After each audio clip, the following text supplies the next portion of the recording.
It's your girl Creole. Let's go. It's your girl Creole. It's your boy Retro. It's your boy Retro.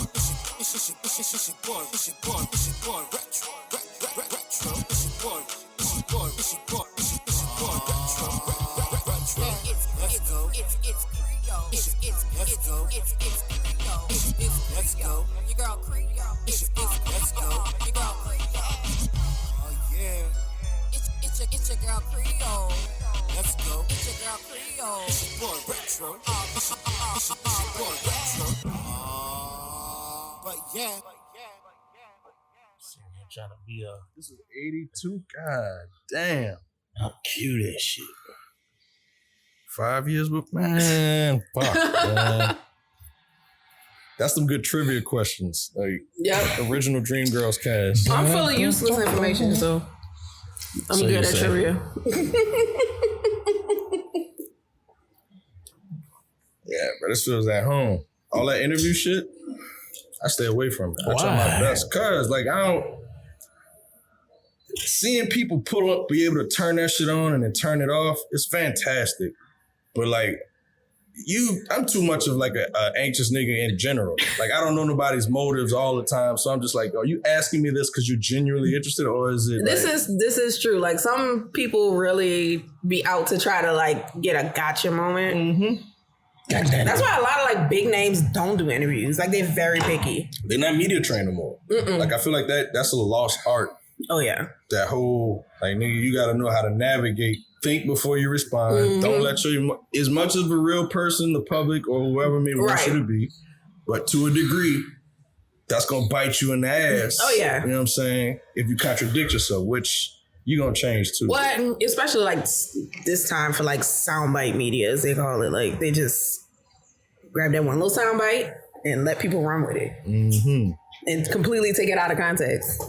So let me ask you this, as a producer, do you know, like if you look at, if there's a story or something that breaks and there's like just a piece of media that's put out there, can you tell if this was just grabbed for clickbait or if this is like a real moment, like they're actually reporting on, you see what I'm saying? Oh yeah. Yeah, sometimes like we are very, like there are many, like in real news, there are like many eyes on stories. So it's like you got your reporter who will write a package and the executive producer has to like read it to make sure it's not, it's not biased and got all the points and all that stuff like that. And then even like the scripts that I write, like there's eyes on it going, okay, no, we need to tweak this, we need to tweak that, because this makes it sound this way and we want to make sure we don't make it sound that way. And there's like tons of eyes on it. And I tell people all the time, like local news, national news, and like Shade Room is like 3 different types of media. And to like group them all together is not fair. That's real. Dog, I can see, but to be able to like, I know for me, I wouldn't know how to differentiate any of that.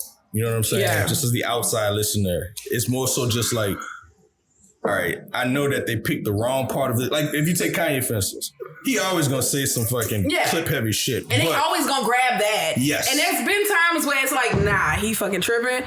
But there's other times where I know if they like played out the full like minute or whatever he said, you'd be like, he has a point. I see where he's going. I'm seeing where he's going. The whole slavery shit, he had a point going in that one? No. Okay. I'll say this.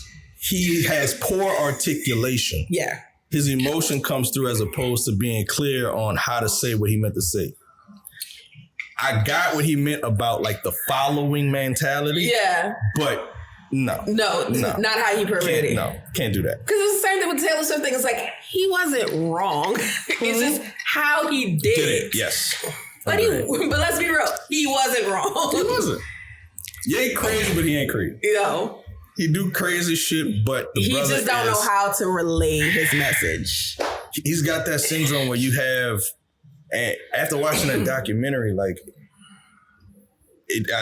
I hate Kanye now.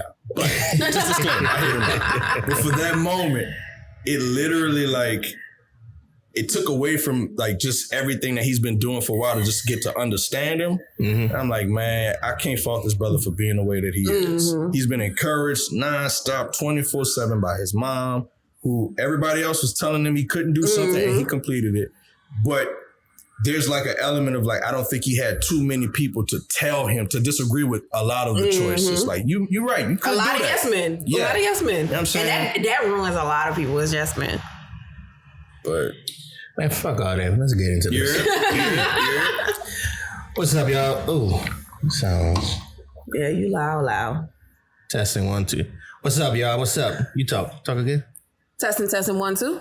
1 2 1 2. I be all in that motherfucker. I want y'all to fucking hear this. The love doctor, baby. What's that? And we up in this bitch. Yeah.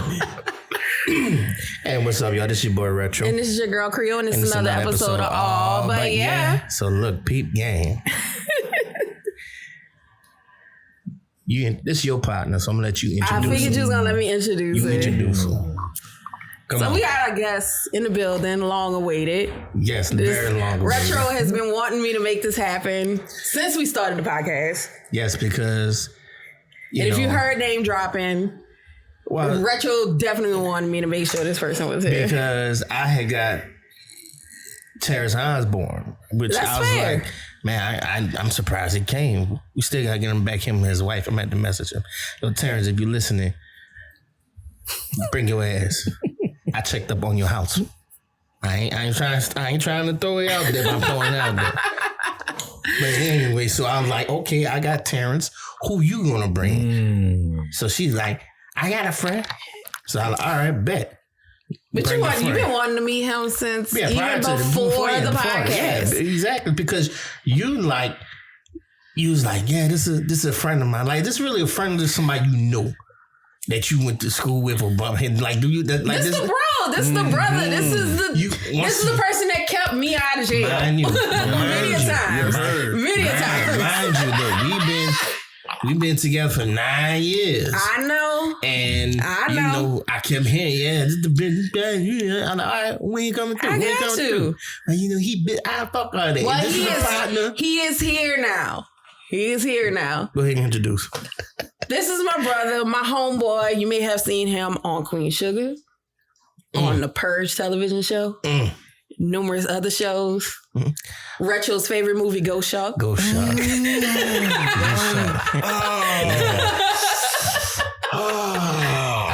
My friend, my brother, the second most famous graduate of Southeastern Louisiana University. Who's the first? Jaren Mitchell. Who's the first? What's up, Robin Roberts. What's going on? What's poppin'? From the Today Show. Retro's the man. I see where you're going with that. Oh, no, Good Morning America, but yeah. Okay, the most famous graduate of Southeastern. Man, this man. So look, when we first started dating, she's like, oh, I got a friend. He's an actor. He's going to be in this movie. All right, cool, bet. What's the name of it? Ghost Shark. I said, Ghost Shark. No, this is what happened. Please this is what happened. So we had just started dating. Just got together. Fresh. And this is Retro trying to be the good new boyfriend. As you should. And so I was working at Solstice when I was selling sunglasses. And so I got off late. So I missed the first viewing of it when it first came on. So I came home. It was like, I'll watch the repeat. I'll stay up and watch the repeat so I can support my homeboy. And so I watched it when it came on at 11. So him wanting to be the good new boyfriend was like, oh, what, you gonna stay up? I was like, yeah, my friend, he's in a movie. I want to catch it. And I missed the first viewing. So him being the good boyfriend was like, oh, I'm going to stay up and watch it with you. So he stayed up and watched it with me. You're a good man, bro. And then he asked me, what in the world you have me watching?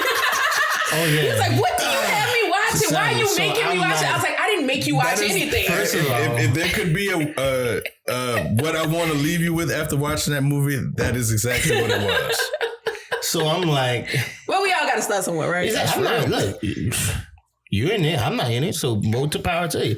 It wasn't bad. It was sci-fi. It was a sci-fi movie, and that's what I expected. I'm like, Ghost Shark? Like, how the fuck they doing this? So I'm like, all right. So then it's like this, the shark popping up that's when it became ridiculous. Like the kid get eaten on the little shark slide thing. Motherfucker get water out the cooler guy. I'm like, Bitch, are you serious? Well, as soon Sprinkler as system. as soon as the premise came, I was like, somebody's getting eaten through the toilet, and of course it happened. It had to. And it was my father, my pops, Yeah. my pops. Taking the Literally, shit. probably the most fun project to be a part of. Because going into it, shout out to Griff. Director was just like, y'all, we know what this is. We know we not about to win an Oscar, nothing like that. Let's just go have a good time. That's it. And make a fun film. You fucking right. And it was literally fun. And that was your second sci-fi film, right? Mm-hmm. The first one was Haunted High. Yeah. Yeah. Haunted High, so there's another one I didn't see. I gotta go find Yeah, it. that one was before we started dating. Ghost Shark was like, that was my coming out to the world. You know what I'm saying? That was my Avenger moment. Gotcha. You know what I'm saying? You know there's like other Ghost Shark movies after that one? Really? Yes. Like Sharknado 1, 2. There's other Did not because know when I that. looked up, because I was going to try to get a poster printed so I could have you sign it. Because Retro, you are the man. you know that's how I've been waiting for this moment. For real. Look, while we was waiting, I'm like, damn, is he coming? And Creole, she just, he canceled. I was like, you fucking serious? No, I'm just joking. He said he'll be late. So I'm like, man, I said, look, call the station, make sure they ain't had no accidents or nothing coming around here, man. I know you know some people. Where that dude at, man? Check, make sure his whereabouts. He's all right. He's coming. You guys, I was hyped. I was ready.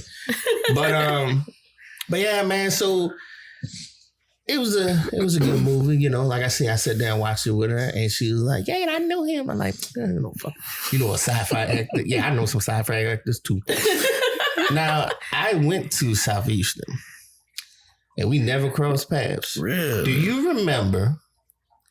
There was casting for a movie out there called Spring Break 83. Yes, I do. Kiss my I do. ass. And you know what? I can tell you when I it was. remember the casting for it too. I just teased you. That was we were doing Dead Flowers. Yep. That was around that time. I was an extra on Spring Break 83. I was too. No shit. I was too. Wait a minute. All right. They were filming back there by what's the math hall, the old math building, like right around Lee Circle, it was across from Lee Circle. Where they had the stage up for their graduation? Yes. Yeah, Yes. I was there for that. Man. I was one of the guys. They had the faculty on the stage. Yeah. I was one of them. All right. And I was like, motherfucker, I'm about to break off in Hollywood. I was like, because I remember it was in the student union, and then like, you want to sign? I say, fuck it, I'll sign up. Whatever. And they called me and said, okay. So I put on my little thing, and okay, you're going to be a faculty. I said, fucking right. So I'm like, I knew I was going to get camera time. I ain't going to get no scripts or nothing, but the camera's going to be on me. Man, this is my first time doing extra work and everything. Man, we make you get up there early in the fucking morning, late tonight. But boy, they fed you, boy. They fed you good. So I was on that scene, and then I was at the scene with the downtown Julie Brown when it was at the little lake area when it was doing like they was doing the jet skiing and all that bullshit, and they had downtown Julie Brown. It was okay. I was at that one too. So those the two scenes from that movie that I was in. You know, I never watched it. It never came out. It never came out. No, man. They had financial shit because they was late on my motherfucking check. And a lot of people wasn't getting paid. And next thing you know, I heard rumors about they ran out of money. And I saw the trailer for it. But the movie itself never came out. And Creole always teased me about it and shit. I say, if that fucking movie ever comes out, and I see myself on that motherfucker, I'm fucking Hollywood, you kiss my ass. That's right. It never came out, man. Saw that light of day. You know what's weird too, though, brother? That was if I'm correct, that might have been one of my first introductions to film. Really? Okay. Because I remember being an extra on there, and whatever garb they gave me, I had glasses and like a very old school 80s polo or some shit like that. And I remember I wanted parachute pants. I'm like, I know you got parachute pants somewhere in there. So I tried to ask one of the women that were working costumes if I could change it. She was like, nah, baby, you love you just the way you are. This is very Coolie High. That's what she told me. She's like, this is a Coolie High moment. And just we kind of, finished out the day. And then I told him, I was like, yo, I got to be ready for rehearsal by 6:00. Like 5:45, I'm out. Right. And they were like, okay, that's fine. And then I was on my way to rehearsal. Yeah. Shit, especially messing with Jim. You know your ass had to be on time. Shout out to Jimbo, man. Big dog. Yeah, man. So that's crazy now. Now that's just let you know how the fucking weird the universe is. Because that's right. Not only I was at the universe where you was at the time. And friends with people who I eventually became friends with. Exactly. But I was on the same project. I'm supposed to be where he's at right now. I'm supposed to be on the other side. You're supposed to be interviewing me. I'm not here, bro. Let's switch this up. Hold on. Say everybody, how y'all doing? Welcome to... Nah, I can't hear you. Man, but I don't know. I always, like, people always say, man, you funny, man. You should do stand-up. You could be a comedian, whatnot. I'm not gonna lie. I'm not a type of person that's afraid to perform in front of people. Like, crowds of people don't frighten me at all. Not at all. Ever since I was younger, playing in the band, doing solos and shit, never did frighten me. So like I said, the whole limelight, like, you know, I tell people all the time, man, I don't know if I can handle the limelight, like the cameras and I said, man, fuck, give me that. I eat that shit up. What a scandal. What scandal I'm in this week? Tell me. For true? What? Shit might be true. Who knows? Check the movie out though. Holler at you later. Because it's all fantasy, so fuck it. Right. Know what's real. You know what's real. That is true. So, damn. Nah. I know. I just tease you. So, what made you get into acting? Like, were you always like the kid in the house, always wanted to perform in front of people and, you know, hey, mama, look at this, and shit like that, or? To be truthfully honest, I would have to put that in my mother's hands. I think my mom is the one that got me introduced to it, because... shout out to the mom supporting kids' dreams Mom, and shit. Love you. You know what I'm saying? She was always like, she was always the artsy one. So I couldn't have just played sports. It's like I had to play sports, but I had to do something else creatively. And that's what's up. You know what I'm saying? She got me plugged into the choir and stayed in the choir for a couple of years. And then eventually, like I say, it was my, fifth grade year. So you do a little singing? You do a little ooh-ah? I can hold a tune. I ain't like trained. I can't. I don't want to sit there and say like me. You know what I'm saying? I can hold a tune, but after I got in the choir in like the third grade, and so being in there for like 2 years, my fifth grade year, we did Cinderella. Oh shit! And I was a page master. I'll never forget this because it's the first time I had to swallow pride. Had to throw tights on. Come on, ain't no wrong with that, bro. Come on. Throw the little overlapping and just be like the chorus of the story. Right. And then that following year, we did Robin Hood, and I was playing Robin Hood. Oh shit! The lead. So, literally all my discipline came from her just being like, nah, you got to do this, you got to do that, you got to do that, you got to do that. And then that just kind of stuck with me. And up until about like high school, I had auditioned. What was you remember the program that like all the high school, it was like a talented in theater or TA. It was like one of those classes you had to audition for. You know what I'm talking about? What, not Noka, huh? No, it wasn't Noka, but it was like it was a course that you had to go to specifically get put into those programs. Oh yeah, I think I remember. Did that. And then that led me into college. I had no formal like theater training, no none of that. It was just always like on the cuff shit until I got to Southeastern, and it became serious. I think at Southeastern, a lot of people was, I guess you could say, like raw talent. Like, well, at least with our group. Mm-hmm. Like I noticed like a lot of the new kids, they come from schools that were like blessed to have like full-fledged theater programs. Yeah, know about Shakespeare and all that shit beforehand. Yeah, but like I think like our group was like super humble because like everybody was like raw talent. Because like I remember Amanda coming there with like, she already had like a book.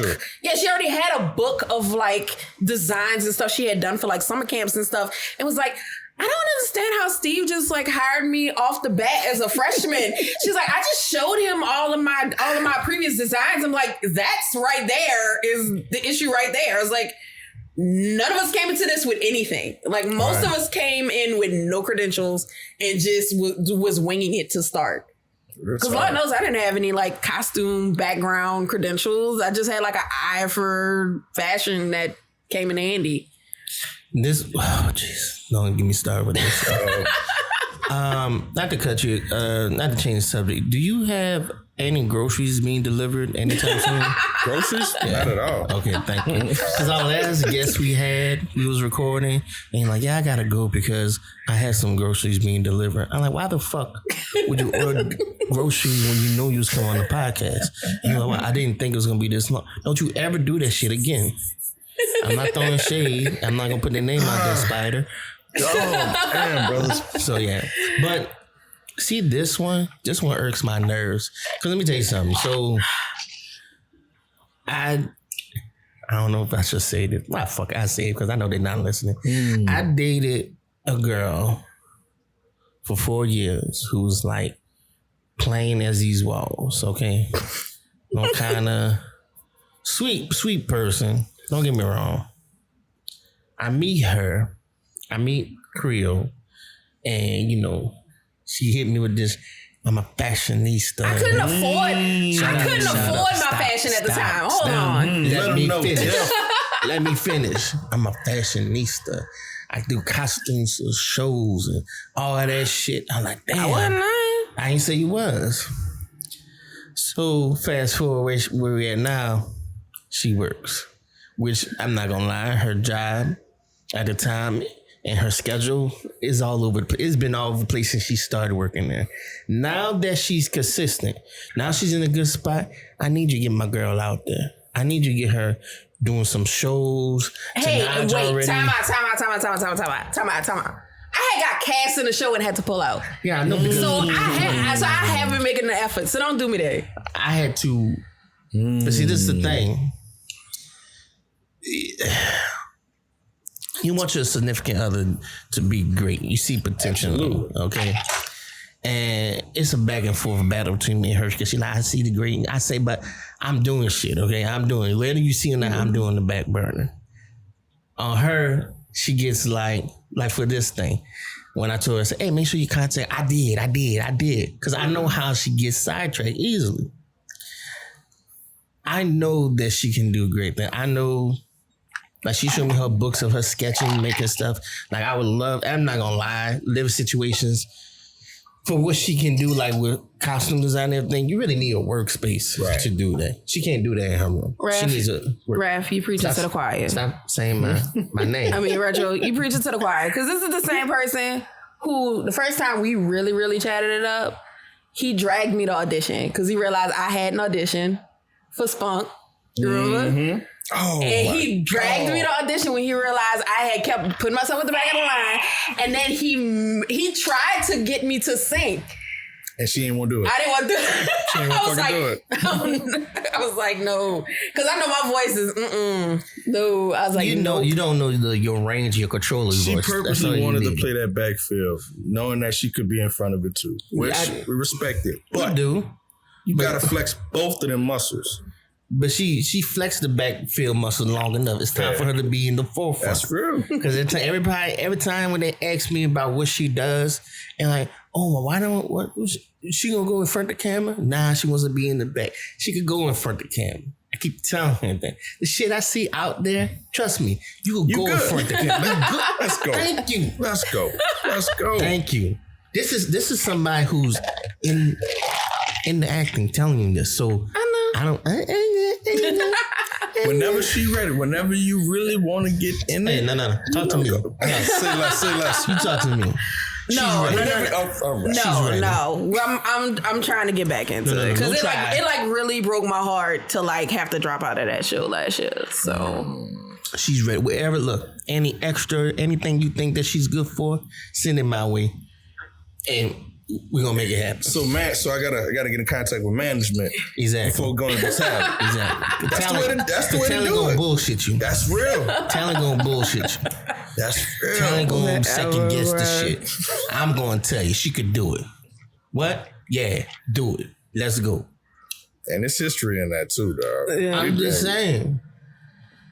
Let somebody come up with me, give me an offer for some shit. I don't give a fuck what. I don't want to hear no shit because you better go for it. I am. Ain't no hesitation. You signing yourself on that dotted line. If it come through, she gonna be on it. Yeah, that's fine. Be on it. That look. He wouldn't know the Mecca, right? No, I don't know. Okay. Anyway, so like I said, we was dating and she was working at the eyeglasses spot. Sunglasses spot. And when she told me that what she went to school for, I'm like, okay, so what does that consist of? Like, what do you do with that degree? And she's like, oh, I want to get into, news media or whatnot. All right, bet. Me playing, I met a guy who plays piano, and he was working at the station at the time. And I said, hey, are you guys hiring or whatnot? He's like, yeah, I think so. I said, look, my girlfriend's trying to get on. Can I use that as a reference? Cool. Glory behold, put him down as a reference. Boom, got her in. When did I ever fail you? Never. Tiff, I love you. We go way back. I'll be contacting you furthermore. From this moment forward, I know who to talk to. You're going to get my contact before we leave because, like I said, look, man, growing up, I always felt, I'm not saying I'm better than everybody, but I always felt that I was made for great things and do great things. And to have somebody in your life who has that same vibe and aura about them, it's a blessing. But it's also a curse because of her past histories of what she went through and everything to make her second guess herself. There's no more, I told her, there's no second guessing. This is what's made. This is made for us. That's so real. We're going to make it happen one way or another. So damn all that. Damn I agree. Trust your gut and go forward. Make the first step. Don't stop. Shit. God damn it. But talking about plays and whatnot, Parking Lot Baby. So she actually showed me, I actually saw the DVD of it. Mm-hmm. That's some wild shit. Yeah. Very wild. And you know what's crazy? On stage and off stage. Facts. Inspired by real life true events. I found that DVD. Oh, you found yours? I found mine. And I definitely because you was asking me about mine. Oh my God, Tiff. Yeah, because I was just like cleaning up. I'm like, what is this? And like, I've like played. I was like, oh shit. Hey, yo, I actually fucking talked to Zach. Well, shout out to Zach, the writer, big dog. I talked to him and was telling him like, man, I think this would be kind of cool to kind of revisit in some capacity because I know he was writing like scripts, film scripts or whatnot. I was like, dog, that just might be something easy to tap into since you've already got a blueprint. Like just the thought of you recreating just some that tweaks, now. Yeah, PLB. Yeah, that was probably the most exciting show besides Dead Flowers to do. Dead Flowers was dope. PLB was me. That wasn't a fucking like. Most of the characters was y'all. Yeah, most of the characters were y'all. Yeah, that was us. Yes, every day. It was so happy when we put a play together. Yeah. Like, here's the thing. I costumed that show from their closets. Whoa. And loved you for that because ever since then, we've been able to kind of wear most of the shit that we had on us. Like all my sneakers made it into just about every show that had characters that would do that type of thing. Yeah. You know what I'm saying? Yeah, no, like because like the first costume and not like to badmouth her, but like the first costume and didn't like get the time. I don't know why she thought it was like 90s, but it was supposed to be like 2008 and we were doing the show in like 09. And so it didn't need to be anything like different or built except for like your work uniform. Like that was it. Right. But like other than that, like I ended up costuming most of the show from people's closets, except for like some people who were like very different from their characters, like Sarah. Like Sarah Sarah's like clearly not emo, so I had to go buy her like emo clothes and stuff like that. And Mia was like definitely not a stripper, so I had to go buy some clothes. So and Lee, having the full military gear. But like you and like most of the other cast, I was like, bring your clothes. Like we're out of money. Like there's barely any money left in the budget. Just bring your clothes and we'll figure it out. I was mad into my sneaker phases at that time too. So literally, I'm like, I'm about to wear a show and I could put on a pair of like Lance Mountain SBs. Like, what? Why don't we do this? Fresh. Yeah, that's oh my god, that show. So you think it's time for a reunion show? That's what you're saying? I'd be down for it. I really would. It was a cool gang to hang with, like for real. Because look at what it did. Like at that time, we had what I think sick. Well, the KCTCF, that whole little response. The only show before us was Sick that made it all the way. Mm-hmm. And dog, do you remember when we took it to UNO? And then that next morning, we had the response from the people at the festival at the hotel. We had all went out that night on Bourbon. Because the award ceremony was that night before too. So we had the award ceremony after our show. So we had to unload the show. And then went to award ceremony. Yeah, and then like we went out on Bourbon because I wasn't with y'all for the whole week. Like I just came met y'all, but like the hotel was like a block from Bourbon. It was literally a block. It was right across from where I used to work. That's how crazy that was. It was a block from Bourbon, so everybody was like, okay, and just was on Bourbon all night. And everybody was just in adjudication, like. That picture is on Facebook. Yeah. Steve made sure he captured all the pictures of everything. We were completely miserable, but we literally ended up going to. Yeah. It was Amarillo. Yeah, we went to Amarillo. Amarillo. Us in UL. Us in UL were the two schools from Louisiana. You remember that? You remember towards the end of like the first run before UNO where almost everybody got sick with something. Oh, yeah. Because there was a stomach virus. Tara had got swine flu. Like, and Jim just bought like all kinds of vitamin C stuff and just put it on the table and said, take something. I remember who was sick. I remember the dressing room looking like a World War II like hospital, like field hospital, because we had dragged the benches from the hallway and had people laid out in the dressing room, just sick and tired. And Tara had a bandana over her face. This was before she got like officially diagnosed with swine flu because she didn't know what she had. That's what it was. I had to do Megan's makeup for when she like was dying, like her suicide scene, and like Jesus Christ, like horrible job. But Tara's like. I just remember Tara just like laying on the bench, just like moaning, giving me directions. And she's just like, yeah, just like grab that and da-da-da. I'm like, I don't know what the fuck I'm doing. That was a wild. So bad. That was a wild and we ended up canceling the Saturday show so everybody could get better. And this was like right when well, pre-pandemic, but around when like that swine flu was super heavy around. One of the girls that was... I won't say her name, but she was there, and we found out that she was the one that had it. And she gave it to Tara. Yeah. Why would you come? Like, not give us the head up to know that you had. She was a makeup artist. She was in everyone's face. That was the worst part. But and then Tara ended up catching it. We took it all the way to freaking Amarillo. And was one show away from taking it to nationals. And 6 cars and a budget truck. Because that was the thing, too, because they told us we weren't going. After Jindal cut the budget. Yep. And it was like, we can't afford to sing y'all. And it was like, fuck it, we going. Now, didn't we have 2 shows? That was Midsummer and because Rusty tried to get, I think Rusty paid out of his pocket to get the show adjudicated. Yeah. Or something like that. Yeah. And I do remember that. Because Marjorie and who else was that? Marjorie, Brandy, Aaron. Mm-hmm. They were there. Because Marge and Aaron was supposed to go for the acting competition together. Yep. And they ended up not coming because of the budget cuts and stuff. And fuck, dog. All right, it's all super coming back. It was Brandy, forgot Brandy's partner, Marjorie and Aaron, and then me and Sarah. Mm-hmm. And me and Sarah, literally, we were supposed to do 2 scenes, and I had a monologue because I I was excluded from the competition, the individual competitions from the previous show. So me and Sarah had just told each other, like, if one of us gets it, you the partner.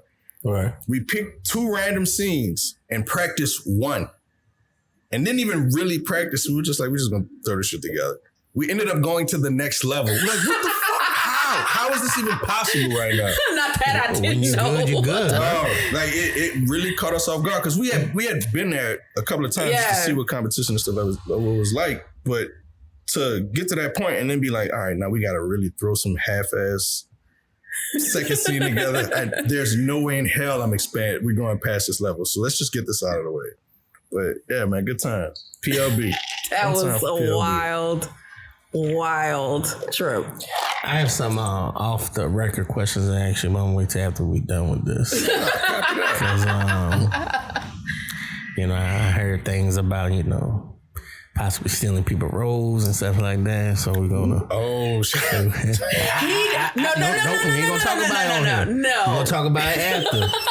Because I don't want no incrimination shit. Yeah? We're gonna talk about it after.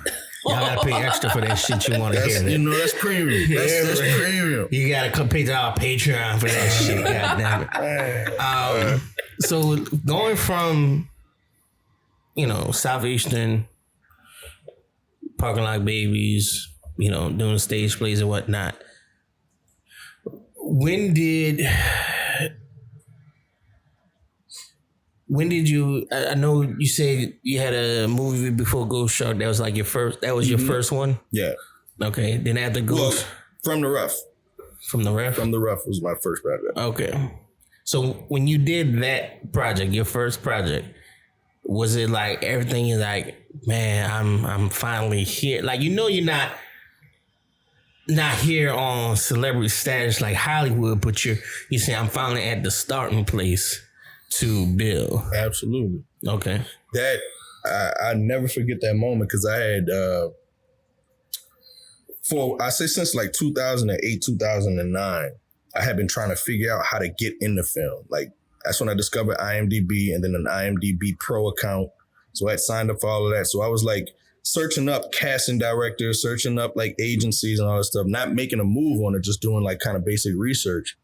And by the grace of God, shout out to Rusty, without him, I probably wouldn't even had an agent as quickly as I did. But my man's pitched me to his agent and they took me on and I ended up booking my first job. Well, I didn't even sign a contract immediately. I think it took like a month and a half before I did. But after a month and a half after signing that contract, maybe month and a half, 2 months, I got From the Rough. And I had to fail Spanish to go do that project. And they ain't think twice about it. Yeah. And at that moment, getting on that camera, I'm like, yeah, I could do this. I know I could do this. Like this is the life for me. Absolutely. And going into it, I was just like, I was super green. Just feeling like the first person that's got like the, that $50,000, $100,000, you can't tell me nothing. Like, all right, I know what to do. I ain't know a goddamn thing. Damn, that's how much they paid you? Oh, no. Not at all. Nowhere near that. But it basically just gave me like that confirmation. Like, you kind of do know what you're doing. Yeah. So. I mean, I can contest to that feeling because, like I said, I'm a musician. So I gigged with people here and there. And I remember I never been to the House of Blues, not once. But I was gigging with an artist and she was opening for, I think it was Tank. No, Raheem Devon. And that feeling to be in the House of Blues on the stage in front of crowds of people, even though they didn't come to see me, or I like the people who was there was probably her supporters or whatnot. But just knowing that I was on that stage playing my horn and that feeling, I knew for that moment, I said, man, if God blessed me to be able to get back here and be my turn, my band, my show, man, I know that's what I'm meant for. Like I said, I just know that I'm meant for to be on somebody's stage doing something. That's real. I know whether it's, like I said, whether it's me playing, whether it's me just cutting up, just wherever the case may be, I meant to entertain people and be on the stage.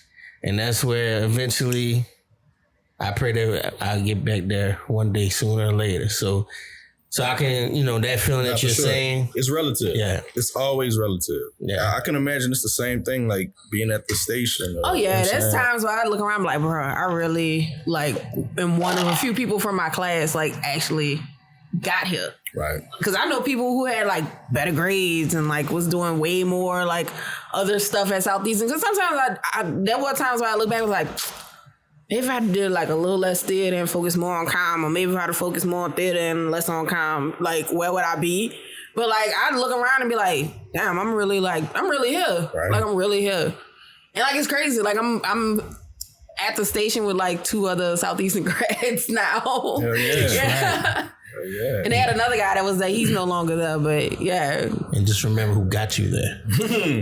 Because we be in there bragging because, everybody's like, oh, LSU.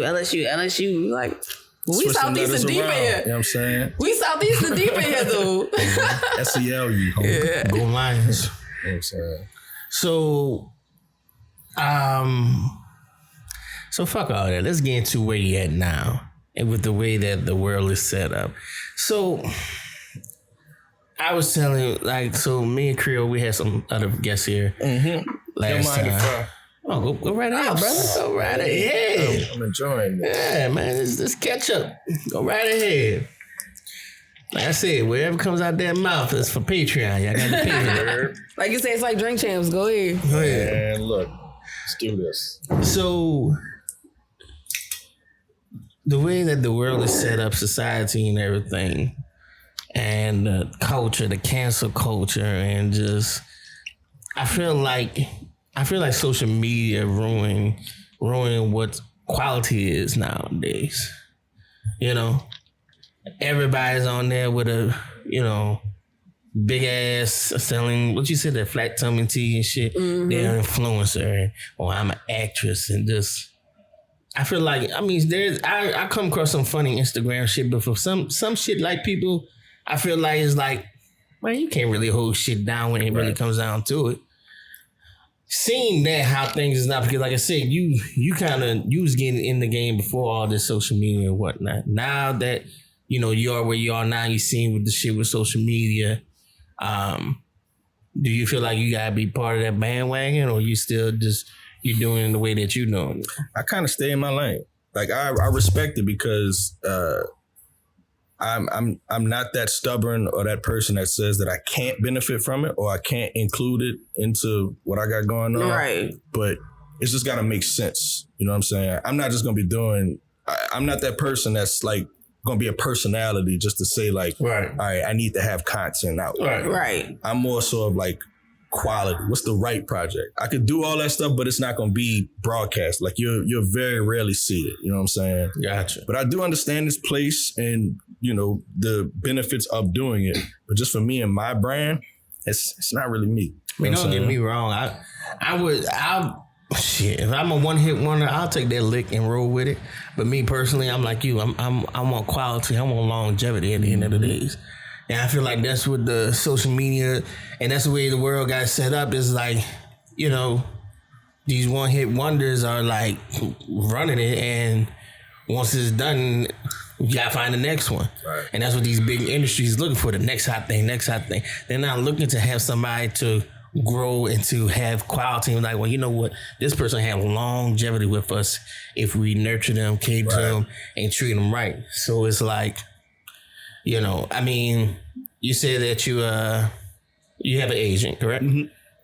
So that agent, how long has this person been your agent since? For about a year now. I recently left my Louisiana reps of 8 years. Damn. To go to LA. Okay. And it was hard. I ain't gonna front. It was, of course. It was mad hard. But you gotta grow. Family. Definitely. And I feel like after I understood what the market was for Louisiana. I know this market very well. So I understand how the productions look at us and treat us. it got to a point where it was like I know I wanted more, so I felt like I had to make just an adjustment because I was stuff was going up and up, so I felt like I had to pivot a little bit. You know what I mean? No, and I remember hearing like Tamala Jones was like one of her regrets was after Hustle and Flow was not getting a new agent because she was like Anthony Anderson got a new agent, Terrence Howard got a new agent. Taraji P. Henson got a new agent, and she stuck with hers because she was like, "Oh, I've been with this person forever." But like all of them saw it like, "Man, we Oscar nominated and all this stuff like that." Like, it's time to like look for bigger projects and stuff like that. And she like maybe like a couple years ago, she was like, "Yeah, I kind of regret like not, taking that jump." It's almost like they're. I tell any person that's interested in like acting or just film in your local community, that's where you get your knowledge. That's where you learn the business, right? Because that's one thing us as creatives we don't pay too much attention to is the business. Whether or not you're excelling in the business is more so like when stuff doesn't go your way, you understand why it's not going your way. So having to make the choice to go to LA just made me kind of more confident. Like I made the better decision. I might not be on, working as much as I was, but I needed to do this because. But I mean, you also doing bigger projects though. Right. That's true. So do you feel, because me and Creole, we always talk about this. We talk about the people who benefit from being down here, having that tag on your back that you're from New Orleans. Because don't get me wrong. I mean, I have yet to go anywhere and say I'm from New Orleans and people are like, New Orleans. Mm-hmm. Do you feel that, and me and Creole, we talk about it, it's like, I fuss how Wayne and them put New Orleans on their raps and everything, but don't really come back and contribute to the city.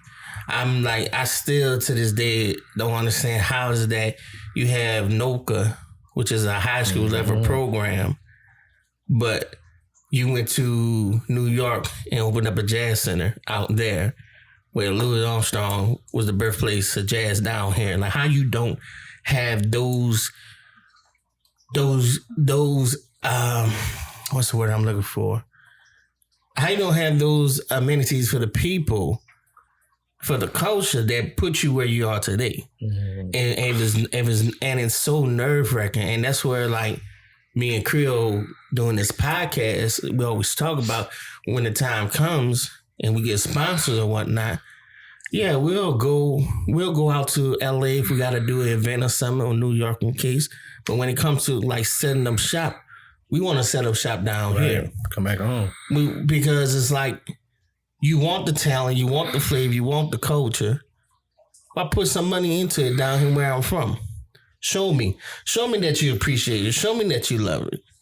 Because everywhere else is getting nothing but love. Los Angeles is getting nothing but love. New York getting nothing but love. Atlanta getting nothing but love.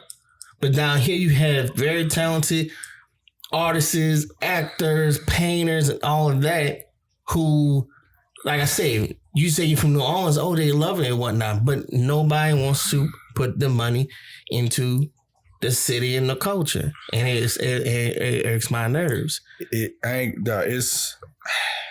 I agree with you 100%, and it pains me to say, like it. Just from what I've learned on my own, the show business. Because at first it used to just always be like, man, I love this. This is my heart. This is my soul. But when you are too stuck on this being your passion, everybody else preys on that. And they hoping that you never ever see that. So they'll just give you just enough.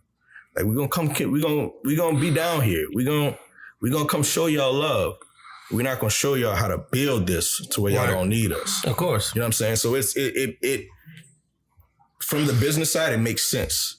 And unfortunately, like all it really takes is, well, not unfortunately, but what it takes is for us to have to just play the game, get the information, and then come back and then pool all those resources to build that infrastructure. But nobody comes back. That's the thing, though. Everybody just leaves, and nobody comes back to fucking build. They come and leave, and that's that. And I don't want to do that.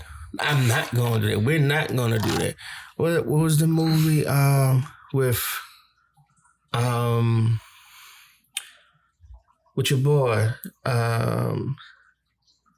Sam Cooke and. Oh, you talking about One Night Miami? Right. Mm-hmm. Like he said, like he was talking about who he was talking to about it. Pretty much like Sam Cooke was saying, you know, I don't want a piece of the pie. I want the recipe. Mm-hmm. And that's what it and that's going on like you're saying. Yeah, they'll give us a piece of the pie, but they won't give us the recipe. I don't want the piece of the pie. I want the recipe. I want to set a pie shop down here. And it should be a major pie. There's no reason why this culture that people love so much and want to incorporate. I mean, look how Drake and them and Chris Brown are incorporating the bounce been here so long. There's nothing new. This is nothing new. And people acting like it's motherfucking first time the invention of fire. No, this been down here. And finally, somebody on the outside saw it. Say, you know what? I like this. I'm going to incorporate this shit. And I'm going to break you off some change for it. That's fine and dandy. I need more than that change that you breaking off because that music, this culture been here longer than New Orleans. Like you say, New Orleans been here before the United States been the United States. That culture, this vibe been here before there was even before all this bullshit. So I just, like I said, I'm very passionate about this city. Even though I didn't grow up here. I grew up from Bootville, Louisiana, bottom man, which I love my hometown. I'm always going to be a country boy no matter what. But that music trickled down to where I was from. I used to listen to Q93 9 o'clock proper song. Tell me where you calling from. You hear me? I know that. That's a joint. Yeah, no, I know that. You know, I used to, me and my cousin used to wake up every morning on the way to work. We listen to 102.9 Posse Wine. You hear me? Big Aim and DJ Chicken. I mean, I love the culture, man. Come on, now. Don't play with me. 9 o'clock props. Side note, why everybody that came on at 9 o'clock props was always from the night wall, and their favorite phrase was, "I'm out that 9 and I don't mind dying." That was the phrase. That was the phrase. I ain't mind dying. I was thinking about it. I was like, dog, I do. What happened if you offer right now and you do mind dying? I do mind dying. I definitely want to be alive. Yeah. That was their thing. And that was their thing. They have to work it in. They had to. Boys, man. Hey, what's your name? You on the radio? What's your boy? I say I'm doing and I'm doing what I gotta do because I gotta represent it. We say, what's the other thing? 9 o'clock props is on. Tell me where you calling from. I'm calling from that West Bank, back to Marrero. You know where I go for a show. You heard me? I'm like, yeah. I just love being able to call the radio station and make requests and stuff. Because that was nothing. I really wanted to get into radio. That's what I wanted to get into. I wanted my own. I used to have a radio show. Loyola campus had their online radio station, Crescent City Radio. I had a late night show called the Wobble House Special. And yes. Yeah, I did. I had made flyers for it, and I took out Waffle House and I put Wobble House on it. Nice. Oh yeah, it was. I had people come. Creole was on there one time, and I really doing that. I really enjoyed it because, Creole, we always talking about that. We miss shows like 106 in Park and all that. Like nowadays, if you want to know what's going on in the music or entertainment, you really have to be following these people. Oh, that's right. They used to have shows where you can go and watch and get updates on, oh yeah, I'm about to drop an album, I'm about to be in this movie. Even events like Teen Summit, all that. Like, I always wanted to go to Teen Summit. I heard that time when they had Cash Money and that thing. That was lit, boy. Live. Bro. That was the event. Talent shows, like there were multiple events where you could hear like new music, new acts, whatever it was. Talent shows, school dances, like. So he knows about the Christmas thing? What Christmas thing? The Christmas talent show thing? The Desire Housing Project Christmas show? You remember that? It used to come on the cable access channel. I don't remember that, bruh. That was. Me and Creole said we want to bring that back. That was a Harris family tradition. My mama's people, like, I mean, Christmas, like every year, my uncle would like turn on the cable access channel, Bruh. Yeah. Uncle Mark and them with the Desire Housing Project Christmas show. They used to be saying, yeah, you can pause it. Yeah, what's up, y'all? I guess I had to take a shit right quick. Damn, put me on the spot. He flushed and washed his hands though, so he good, y'all. Very, very clean, sanitized. But yeah, like I was saying, man, it's just, that's the game plan, man. If whether it's through this podcast, whether it's through wherever it takes us to that next level, and we can get noticed or whatever, we don't want to leave here. We want to build it here. And I know they say Anthony Mackie's supposed to be building the studio in the East. Yeah. Right. Yeah. That's honestly, that's a big move because I grew up in the East. So like where he's building that studio is like 5 minutes away from where I used to stay. You know what I'm saying? And that's a big stretch. Like that Walmart and that Circuit City, that whole little like area. They used to shoot films across the street at the old Plaza parking lot. Like I know they filmed Terminator and what was the other movie? I remember Terminator vividly because they had the trailers and all that stuff parked right outside, but it was blocking the actual like the set, where now he's building that on that side. So I'm pretty sure that eventually once that gets built, they're gonna do something with that side too. Oh yeah. You know what I'm saying? It's gonna expand as much as they need it. Because there's no reason we shouldn't have our own studio here too. I mean, of course not. We film enough stuff here. And he got a big enough name to where he could touch anything. Hell yeah. Man, he's Captain America. I'm about to say the Black Captain America. We'll say Captain America. Captain America. He's Captain I'm not gonna lie, bro. You get your ass in the Marvel franchise, you know you set, right? Oh, I would love. You know you set, right? I've touched those auditions. Come on. You know what I'm saying? I've touched those auditions. Hey, which is kind of cool. Look, I ain't no big fan, you know, for Nan and shit like that. But if Creole be like, hey man, Chad, I'm gonna be screaming like a hoe straight up. Cause I'm acting like nigga, I'm in that shit too. What you talking about? Love, man. That's love. I'm in it. I know him. Nigga, I know him. He got superpowers. Fuck what y'all talking about. For us to have two New Orleans dudes in Marvel, man, come on. For some reason, that energy just seems like New Orleans. I've always said this, and this is one of the reasons why I didn't leave just to go to California. Yeah, just cause, yeah. They all coming here. They are. Like everybody is coming here. Exactly. Why would I leave if they come in here? If you come into me, I'm not stupid. Period. By any means. Katrina fucked everything up. Mm-hmm. But it also birthed something we didn't expect. Right. And by us knowing how to navigate everything, death, happiness, man. I mean, we treat celebrities different than down here. Like, I remember one time me and Creole, we was out eating and we saw your girl, Julia Stiles? Mm-hmm.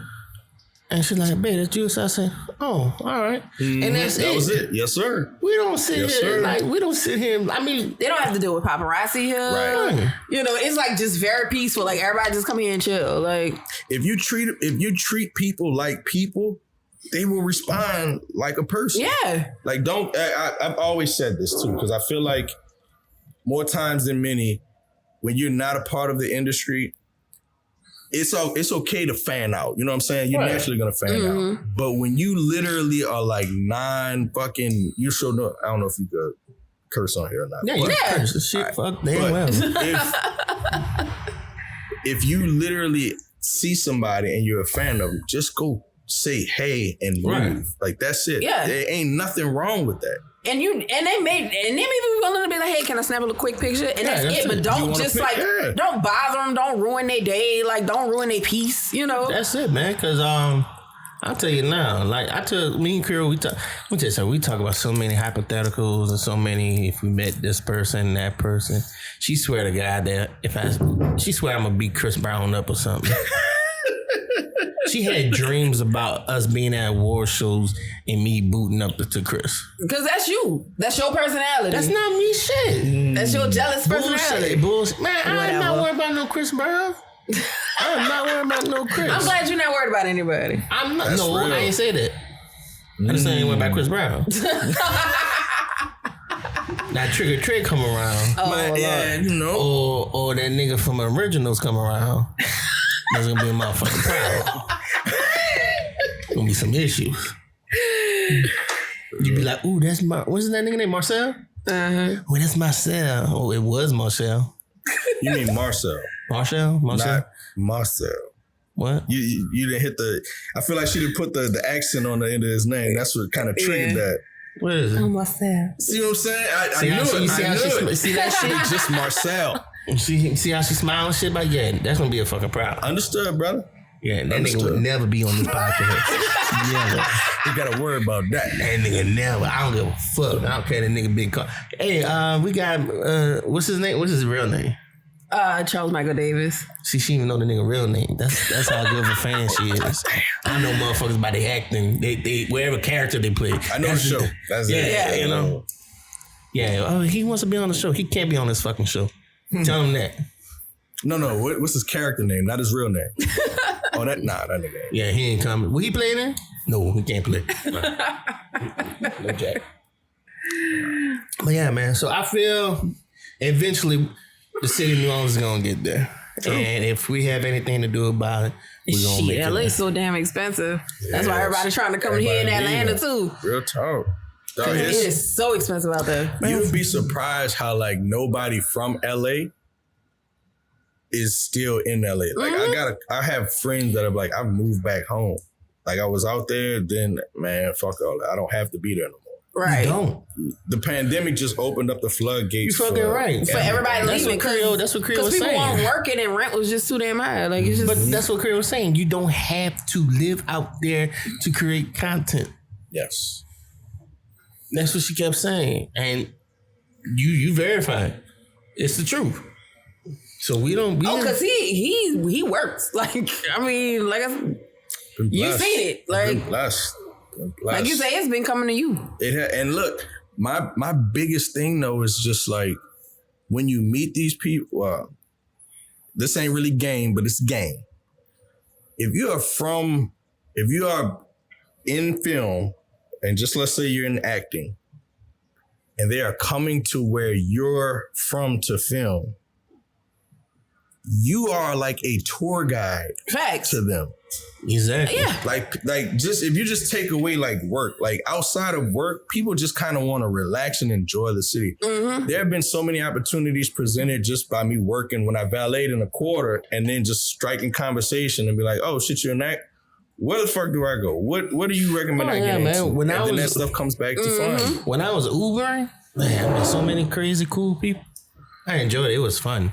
But that's what me and Creole talk about. Like we always say that we would be, if we like were friends with celebrities, they would definitely hit us up every time they come. They were like, oh man, we passed through New Orleans, let's stop and holler at you, because we would be like, you know, they may come to the house, we're cooking some red beans and shit, let's play some spades, let's, we ain't gonna sell you that touristy shit. We're gonna take you to the spots. We're gonna take you to the city. Yeah, we're gonna show you what it is and how it does and how we do down here, baby. Y'all ain't ready for that. I got it. So I got a story for y'all. This was story time. This had to be maybe 2000, maybe 15, 14, 15, or 16. 3-year difference. I was valeting on charters at a company that I ain't gonna disclose. But I remember that this guy used to come park in the garage. He had a red drop top beat. It was this French dude. He used to always just come pull up in the garage. He had a contract pass. He never listened to what we told him. Ever. He just pulled up, dropped his car off, got his ticket, and then walked off. Wasn't like intentionally being rude. That's just like, I'm sure what he was accustomed to. But he come to grab his car, come to get his car. He'd leave, he'd go forward, back and forth for probably about like a year. Mm-hmm. Fast forward, I had an audition for Now You See Me. Mm-hmm. And I walked in the audition and I saw this dude, didn't know who he was, but I just saw this fucking smile like he knew me. I'm like, I don't know what why is this dude smiling at me? Say something like, well, just give me the damn job. Right. You know what I'm saying? But I was on my way to a cruise, so I did the audition, literally finished there, went downtown, parked the car, went on a cruise, came back from the cruise, found out I had booked the job. Ended up working on Now You See Me, 2 days. Perfect shot, perfect job, perfect, you know what I'm saying, experience. Boom, go back to work, regular day-to-day life. I was looking at the contract tags, and I had called my coworker who was working in the front office because the name looked mad familiar. I'm like, yo, Leterrier. I'm like, hey, yo, Chris, do me a favor. Can you look up the first name of this Leterrier contract on here? Because it says that it just expired. She was like, yeah. Louis? I'm like, no fucking way. The dude who directed Now You See Me, I had been parking his car for 2 years before the movie came out. And I realized that when I realized that after 3 months after I had filmed the job. But that just go to show how they all come to you. Right. Yeah. So and you never know who you're talking to, who you're meeting, who you're linking up with. That smile, after I thought about that smile, I'm like, that's why that motherfucker was smiling. Yeah. Because he remembered that he ain't said a goddamn word. Nope. But bruh. That's what's up, man. That one time for just fucking, I guess the serendipity. Yeah. One time for serendipity. But yeah, just being at home. This is the magic of the city. That's why I always felt like if I had to be in LA, I couldn't pull moments like that. You know, not random moments like that. I can't. No way. There's been so many times when me and Creole been out and motherfuckers will just walk up to me and be like, hey man, you look familiar, and just start conversation. Like one time we was at New York Pizza. Had a couple, bought us some drinks and shit. Man, you good people. Da, da, da, da, da. I remember one time I was with my partner Daniel and them down at the Black Velvet. It was an older guy, his nephew, started talking with me, bought us some drinks. Like, you know, people just always just want to, like, I just got that inviting face or whatever, you know. And I remember one time I went to go PJ Martin. He was in town doing his he was doing some kind of thing at the Ace Hotel, and I actually met him behind stage, and he was like, man, you look familiar. I said, man, I just got one of those faces, bro. He said, man, no, I'm telling you, look. I said, what? I was saying to myself, nigga, I look familiar. What's up? Put me on the record deal. Put me down. Put me down. As I told you when I interviewed Tank and the Bangers for the Grammy nomination. Granted, I know Josh, who's the drummer, but this was before he showed up.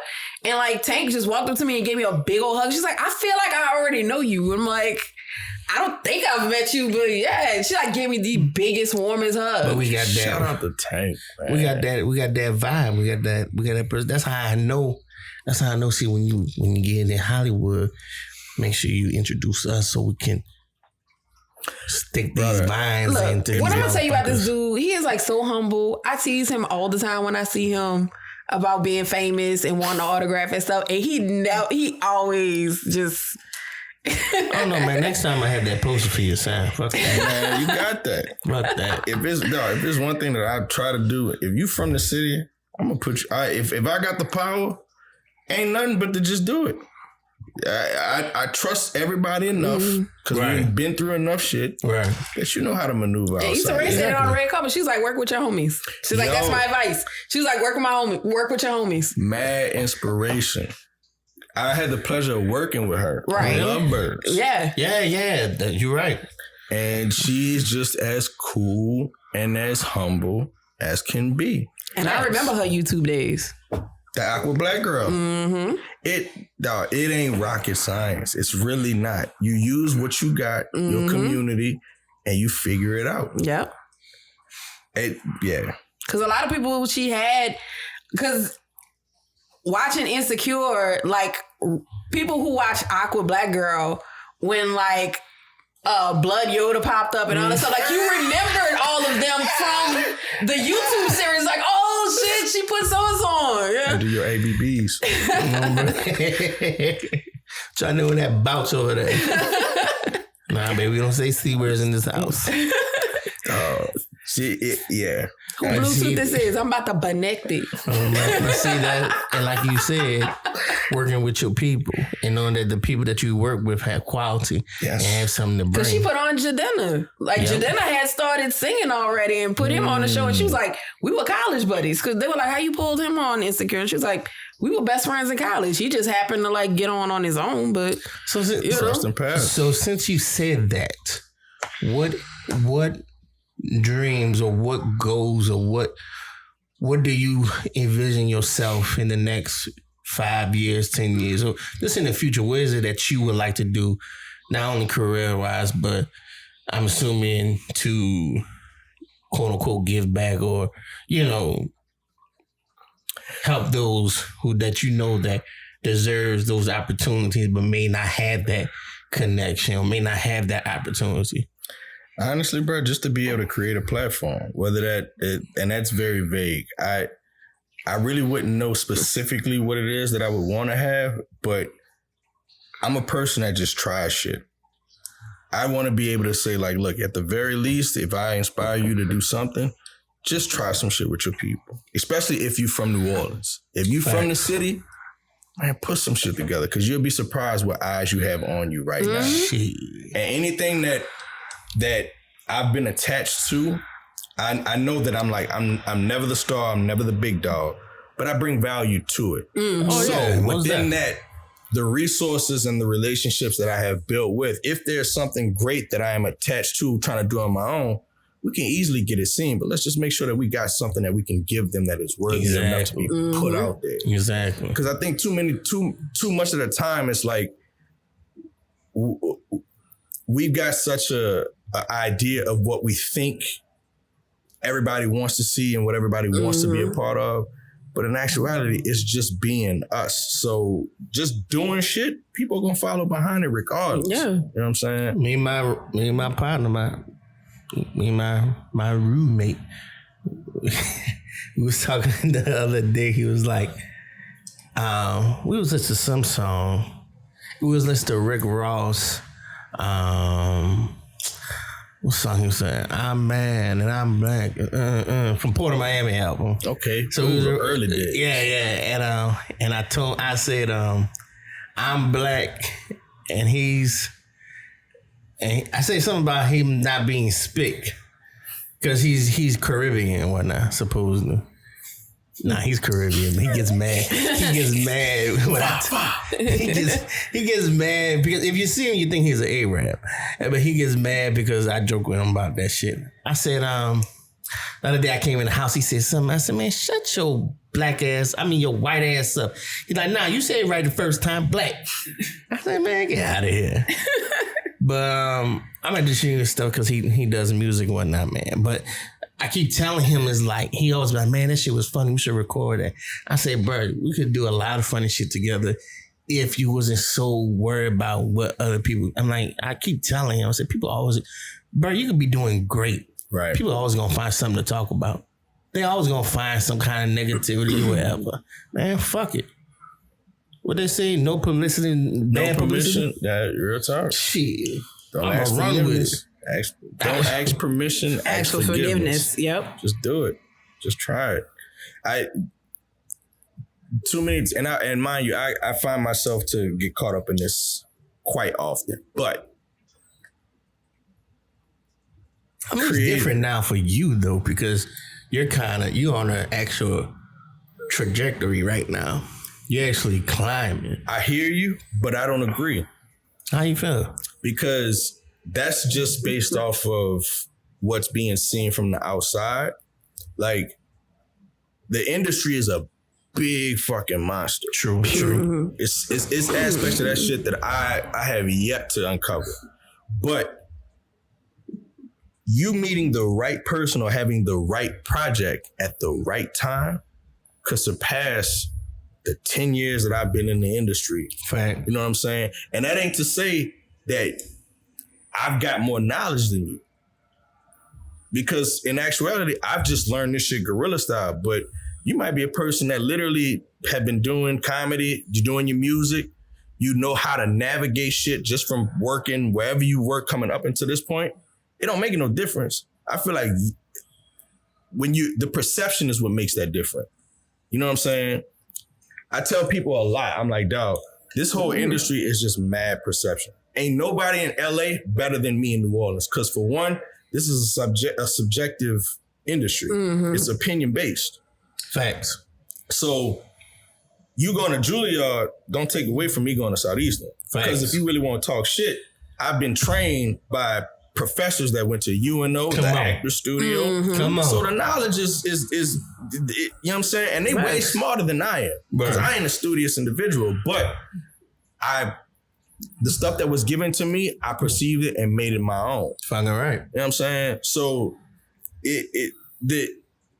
it's all this shit is relative, dog. Man, they could talk that gangster shit, man. They don't want no gangsters from their fucking house. Nah, man, at all. They don't want that shit. We had the right project at the right time and just... And you never know. You really never know.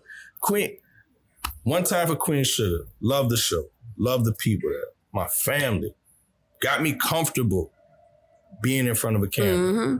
Because that was like the first time where I've had consistent work to say, you know what? Yeah, because you a regular at this point, shit. You know what I'm Hey, saying? bro, don't be mad. I never watched Queen Sugar yet. Man, don't be. You know, I just, because isn't it this about slavery time? No. Isn't that Queen Sugar now? You think about Underground. Underground, okay. What Queen Sugar about? No. It's these three siblings who are dealing with a plantation, a sugar cane. See, I know there's some slave shit around. It's not. I knew it. I knew there's some slave shit. No. Like they own a sugarcane field. Yeah. Some black people own sugarcane field. Yeah. Okay. Yeah, it's three siblings that are like, because the dad dies, and so now they're navigating like running the sugarcane field. I'm gonna have to watch it then. Okay, I'm just making sure because that sounds like some slave shit. No. It's now. Like it's now. It's correct. Okay. They like going on to the show. I was super nervous, mad nervous, and I had been. This was 2018 when I started, so I think I started. Yeah, so I was like 7 years into my career. Damn. Yeah. So they were the first show that gave me like that recurring feel to be on a consistent basis. And I remember after the first day, when I met Kofi, we worked, we talked. I felt super comfortable. I was like, oh man, this ain't no different from being in behind D. Vickers at Southeastern. All it just takes is to me to get familiar with it and learn how the system works. Okay. And run with it. Let's go to work. That shit, dog, it's all perception. If you tell yourself this is something bigger than what it is, it's going to be bigger than what it is. But if it literally is no different from you grinding the past 7 years, you treat it as that. Yeah. Man, let them mother... Come on, man. Let a motherfucker give me an opportunity. I'm telling you now. All it take is just one. That's it. It just baby. takes Man, there's many people who have like showed up on shows and thought it was just gonna be a one-time thing, and like they were like, "Nah, we want you back." man, fuck all that. I'm gonna work with RuPaul. Big Bertha. You so stupid. Big Bertha's gonna work with whatever. RuPaul. Hey, if it worked, fuck it. Big Bertha gonna be working with RuPaul. I'm like, what's up, Ru? What's happening, dude? It's Big Bertha. You heard me? I'm in the building. I'm from New Orleans. You heard me? My house smell like Fabuloso. And I got wick. So what's happening? But what's that? Because RuPaul from the South, huh? I think she... Yes, I think she is. Yeah. I know she got some Southern roots. Yeah, she got Southern roots. Let's fact check that. Fucking RuPaul. Let's see. Shit, I work with anybody. RuPaul, fucking Donald Glover. That's crazy. the Man, bro, if you could, That's the man, I'm bro. mad Atlanta ended, bro. But if you could have got you an episode of Atlanta, have you watched Actually Atlanta? from San Diego. Of course. RuPaul's from San Diego. Have you seen? So You talking about the new episode? Yes. I haven't seen the newest one. I haven't What seen you the mean? latest. What's the the latest? latest? Like the first- Season the three? Fourth season episode started this ever. week.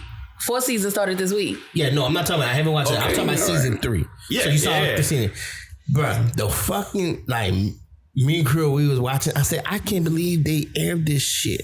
Like the whole white people paying reparations shit. Oh yeah. That shit crazy. Yeah. And the shit that flipped me out the most is when they had Liam Neeson on there. Yes, at the bar. At the bar. And my nigga said, oh, I can't stand y'all. Y'all try to cancel me. And he's like, man, you didn't learn nothing from that. That's the funny thing about it. I don't have to learn anything from it. I like that's the most realest, whitest shit that any white person could fucking say, because that is fact. White people do not have to learn from none of their fucking mistakes. As much as we want them to.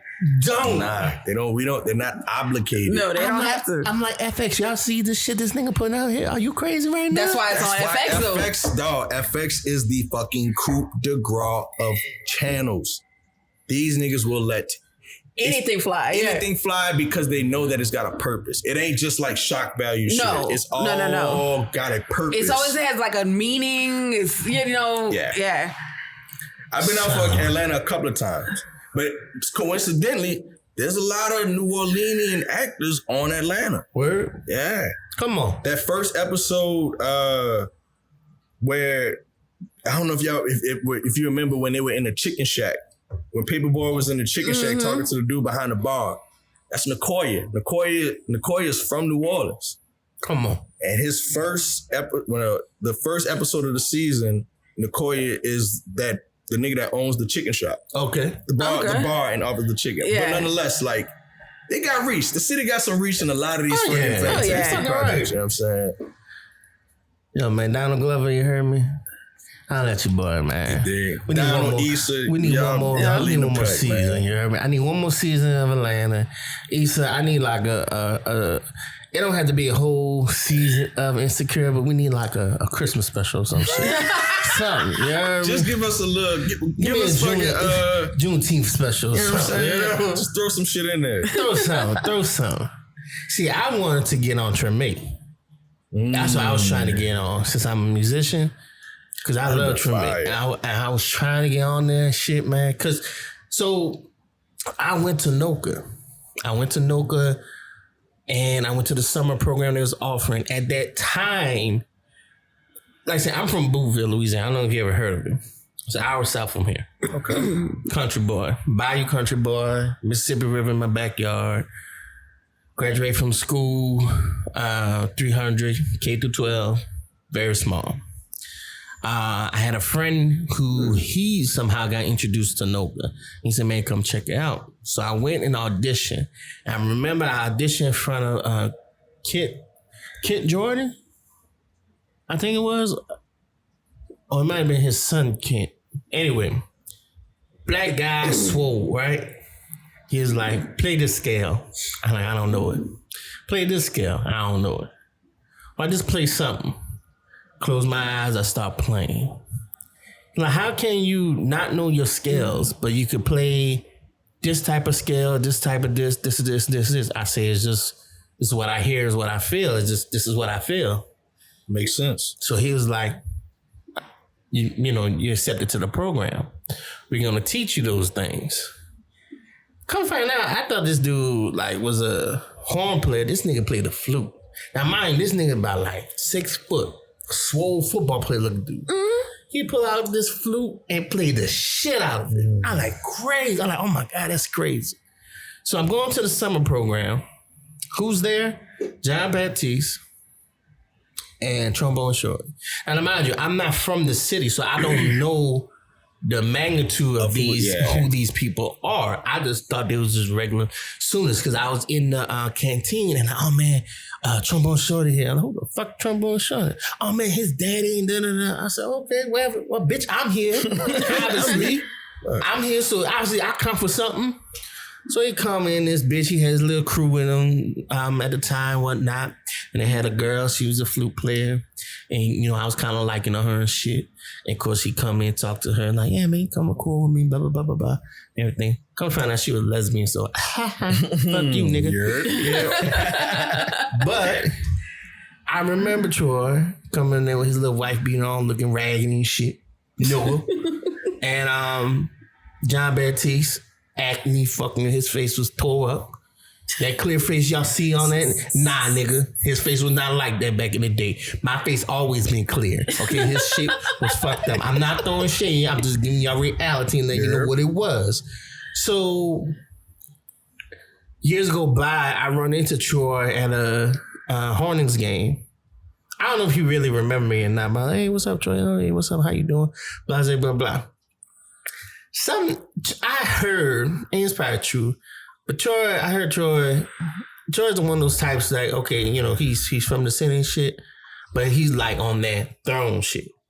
You feel me? And he's not the type to really like, if he don't know you, or he's like, if you're not in that current circle, he don't really fuck with you like talk about. So, you know, I tell him, you know, I tell Creole all the time, I say, man, fuck all that shit. You know, I know that I had the talent and the capability. But the only difference between me and Troy and John is that I didn't have the background where my folks supported that shit. See how you say how your mother made sure you was in the arts? Nah, for sure. See, my mother used to say, you could be your ass on that corner in Canal Street playing that fucking horn. You better go get your education. But I'm like, True. Not true shit. I'm the only one. I don't come from a talented background. But all the time, you're so talented. Why you haven't recorded anything? Nah, that's all I hear. That's all I hear. I know deep down inside, I know if I can sit here and quit my 9 to 5 today, bro, and give all the energy and time towards that, I guarantee you I can create a motherfucking masterpiece. I can create some fire hot shit out there. I know this, but I guarantee I don't even have a firstborn, but I put that motherfucker on the first line, knowing that at the end of the day, the motherfucker coming back home me, because I know what I can create. I know what I can do. So I know it. So look, I'm gonna add on to what you're saying because you're right. But to tell you, speaking about like the folks, like even though my fam my mom encouraged me to do this. Mm-hmm. It wasn't encouragement to the point where it was like, nah, you're going to live your life doing this. Yeah. Right. It was more so, yeah, you got to do something else. But, you want to do this full time. But what about how you going to afford to live? How you going? Yeah. And that's always the dilemma right there. And you got to push through that shit, period. Like it for me, it was never that. Like I remember my partner put this up for my birthday this past year. Shout out Los, love you nigga. I remember when I had this conversation with my pops about like wanting to take film super serious. And he was like, how are you gonna do this? I don't see it. That was just how he thought. He was the 9 to 5 guy. Right. And I ain't really fucking have an answer. And at that point, I ain't have the energy to find an answer. So it was just like, I'm going to tell you something for you to leave me alone so I could keep doing what I do until I got that first job, until I failed Spanish and had to repeat a semester. But he understood why I had to repeat a semester. Because you had that gig. You know what I'm saying? It proved what he was going at. But it also gave me validation, like, my man, just follow your fucking heart. Yeah. Period. My dad always says, every once in a while apologizes, like, I just didn't see it. I didn't see the vision. I didn't see what you wanted to do.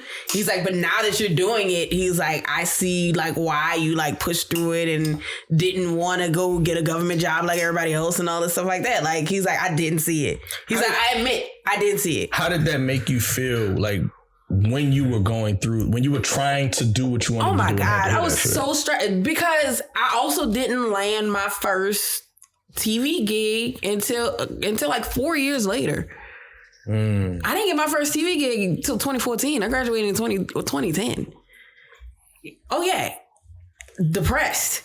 Like beating myself up. Maybe I made the wrong decision. Like, what am I doing? Maybe I should settle. But I don't want to settle because I know I'm not going to be happy. And I just pushed and pushed and pushed. And luckily, he met a Mecca and got me in. And I took a $2 pay cut. I was making $2 more at Solstice than I did my first production assistant job. I was making $11.13 at Solstice. I quit that job just to get a foot in the door and took $9 an hour. And look at you now. And then cried my ass off when I got laid off 7 months later. Cause I was like, bruh, I haven't even got to do anything. But then was blessed, had apparently proven myself enough to my managers and stuff that they spoke up for me for my job in Baton Rouge. Man, hold and on. so I had a new job in a month. So. Stop right there. Let's tell the real story. Okay. Hold on. Oh, Lord. Let me take a quick break. Hold on, guys. I got a shit again. I got D-Vic. Brief 10-minute information. Maybe we recording platinum right now, so ain't no problem. So this is my dilemma. This is the situation. First of all, like she was saying, when we met off of Facebook, right? Okay. And the first time we met, my car was broke down. My mother, she had this old red van that we had growing up. She let me have it, so I got it working. And I come pick her up from this house. None of this was built at the time, too. This was all open. She hopped in the van, and we went to the lake talking shit. And she was crying her eyes out loud. Shit was going on. She was going through the motion. And I was like, oh, shit, this motherfucker crazy. Nah, I ain't say that. Yeah, you did. Yeah, you did. Because I tell you all the time, you be like, you crazy. You picked me up in a hysterics. You knew what you was getting yourself into. So anyway, like I said, she got the job at the station. They lay her off. I'm like, well, look, there's another position. Why don't you apply for it? They not gonna hire me. I only been working for 7 months. I say, you don't know shit. Wait, one more time, because your TIFF impression is spot on. They ain't gonna hire me. Just gonna throw me a river like that. They ain't gonna hire me because I don't even in 7 months. I ain't got no real experience. So you don't know till you try. Apply for. Once again, that's why I told you, come talk to me. Don't talk to her. That's fair. Because she's gonna talk herself out of it. That's fair. Glory behold, I ride with her up there to go on the interview. She up and everything in 2 hours and shit. I'm sweating in the fucking car. Like, what the fuck they doing? Yeah, I think I got the job. I said, oh, you think you got the job? Man, they ain't gonna hire me. Let me tell you something. This woman right here, she's very hard on herself, but she is a hard-working person. Absolutely. She likes, wherever, if her name is tied to it, she want to make it as perfect as it can. That's just TIFF. Right, that is. So going back to what you were saying about, pushing and driving and just going out to do it. We're getting married next year. Hopefully, if you're not acting and whatnot, you'll be at the wedding. There. Yeah, that bitch is going down. It's going down. Be ready, my boy. Come on, man. I live for another wedding. Baby, that's a note. You see, this is a notice country now. I said, get ready. Like I said, it's gonna be some shit. But it's hard for me. Like I say, I'm passionate about my music stuff, but at the end of the day, this is about to be my wife, and I need to make sure that she's covered, she's taken care of. So it puts me in a position where it's like it's no longer about me, it's about us. Right. So I would rather sacrifice, and she'll get mad about it, get upset, but I'd rather sacrifice myself and push her to do what she's destined to do and what she wants to do, because her blow up and glow up is mine. Yes, sir. Because I supported her by doing it. Because I believe in her. And I know she believes in me. But me as a man won't sit here and let her take those burdens and carry on her own. So I always told her, I say, yeah, to be honest, I would love to tour the world and everything. But to be honest, bro, if I can record an album, get a little gig at the hotel, I'm fine with that. Now, don't get me wrong. If somebody big come along and say, hey, we want you to open up. I get you. At the minimum, what you're saying is you know what you're happy with. Right, I know what I'm happy with. Right. But I know this motherfucker right here, she can, bruh. No lie, she could be out there in a good way, motherfuckers, not a nasty way. She could be out there because I know that she's very, when it comes to stuff like this, when it comes to like, don't, bruh. Like she sent me shit on, so I'm on social media, but I'm not on social media. You feel me? Like she be sending me all kind of shit. Oh, you heard about this? Nah. I don't be on it like that, to be honest. I don't. Newsy in me. Exactly. That's real. And that's real. That's understandable. But that's why I know that you be good at being like. So we have this podcast. But yeah, this is what we do together. But I came up with a concept called In the Mix with Vix. And In the Mix with Vix would be where she would do one-on-one things. We like listen to people. It's kind of think of back in the day of 106 and Park, RTL, that type of shit. That's what In the Mix with Vix is. I know that platform itself would be tremendous and is really what people like you and other artists can really benefit from because she's not in it for the mess. Cause that's what a lot of motherfuckers are out here. They want to know the mess. They want to know, oh, so who you sleeping with? Gossip. Is this true? They want that gossip shit. That's why I don't really be on social media because I don't give a fuck about the gossip shit. Let me know about what upcoming projects. Let me know what inspires person to do this. Let me know where this passion come from. And that's the type of person she would be. I know that's what she would provide. So that's what I used to enjoy back in the day. Like I'm tired of all this like drama and mess and fighting and baby mama drama and all this shit, bro. So like I'm trying to like pick people's brains. So like man. I said, Inspired. Work, her job schedule, I'm not gonna lie, it was all over the place. Now this motherfucker got weekends off. She works from 10 to 6 in the morning. So all day she can do whatever. I'm gonna give her to the end of the year so she get acclimated with shit. But you see 2023, motherfucker head's gonna be rolling. If she's not, I know. If she's not in somebody fucking place. Like I said, you're preaching to the choir. No, you don't understand. This been 9 years. 9 long fucking years. Well, babe, because my job, man, I just don't have the schedule. Okay, I hear you. I understand. Guess what? It's your time now, motherfucker. Guess what? Make it fucking happen. Fuck everything else. You have the network. You have my support. Yes. You know I support you wherever that you want to do. Yes, shit. Did I not audition for Playing Get In? You did. I had to drop. I got forced to drop out. You ain't listening to him though. I feel him. You did. But what he's saying is that 2023, I gotta drop ain't an excuse no more. Nope. Fuck it's it. not. And I respect that because like it comes to a point where if you don't take that like authoritative like stance and be like, you know what, fuck it, whatever comes with it, comes with it. And I know she gets mad at me because I be on her ass because she be like, well, what about you? Don't fucking worry about me. Right. I'm gonna make shit happen regardless, okay? I'm gonna make sure, I'm gonna do whatever it takes because that's my job to make sure shit happens. Your ass do what needs to be done because I'm supporting you. I'm believing you. I'm giving you the green light. Go motherfucker and do your shit that you are destined and designed to fucking do. You are made for this shit. You're not made for this bullshit that you do now. You are made for greatness. We talked about this numerous of times. And guess what? Whenever you blow up, once again, that is my blow up too. Man, come on. Look, bro, it just must be some shit that love women love the way that y'all think, but that is some truthful shit. Y'all glow up, we gonna follow behind suit. Period. I would never.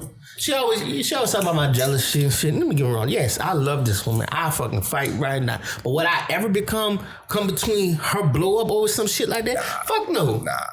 I swallow that shit and keep it rolling. Nigga, sit back, smile, and just follow. That's it. Just follow. That's it. I know you motherfuckers can sit and talk, oh, so you let her. Man, fuck you. Nigga don't know how the world, I ain't gonna say the world, niggas don't know how energy work.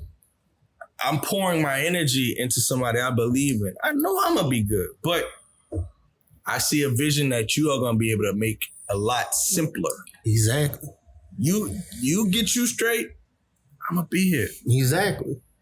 That's been since the first time we started dating, when she told me about, like she said, everybody was talking about her getting a government job and whatnot. I'm like, well, what is it that you want? She said, I want to work in this industry. Well, you going to work in that fucking industry. And God made a way that I ran into somebody who was in that industry that blessed the way for her to get in there. And God gonna keep on opening those doors for us to grow. So when I need her to understand, because her problem is she don't let a nigga control. Okay, we had this conversation. We had this conversation a while back. So let's go, brother. Yeah, she always put my fucking foot in the mop bucket and let me slide all over here. I can't put my foot down on the ground. But see, 2023, my foot going on that ground. Fuck the mop bucket. I'm kicking that bitch over. It's going down on the ground. And what I say is law. So be it. Now you don't like it, I don't know what to tell you. Tough titty. Tough. You put that ring on your finger. So fuck. That's all I'm saying. Cause ain't no way, son. Ain't no way that you sitting here and we have this young man here who's doing what he's doing. We have Tanaj doing what she doing. There's no way that you shouldn't be doing what you should be doing. So I mean, that's all it is. I'm giving you, like I say, January, Happy New Year's. Fucking let's go. Hit that ground running and just try shit, dog. Fuck it. I got y'all. I know got y'all shit. I got y'all. Like I said, holler at me. Yes, sir. Give you my number. Holler at me. Husband good. Got you. Gonna make that shit happen. Fuck. So let me ask you something. Have you you been to LA and shit, right? Mm-hmm. Okay, so have you got invited to any casting parties and shit like that? Not really. Honestly, I guess the stereotypical California, I have no idea what that life is like. I've only heard stories, and I guess I'd be down to just see what it is, but I ain't really interested in being involved with it just because I know me. Right. At this point in my life, I've been told everything under the sun.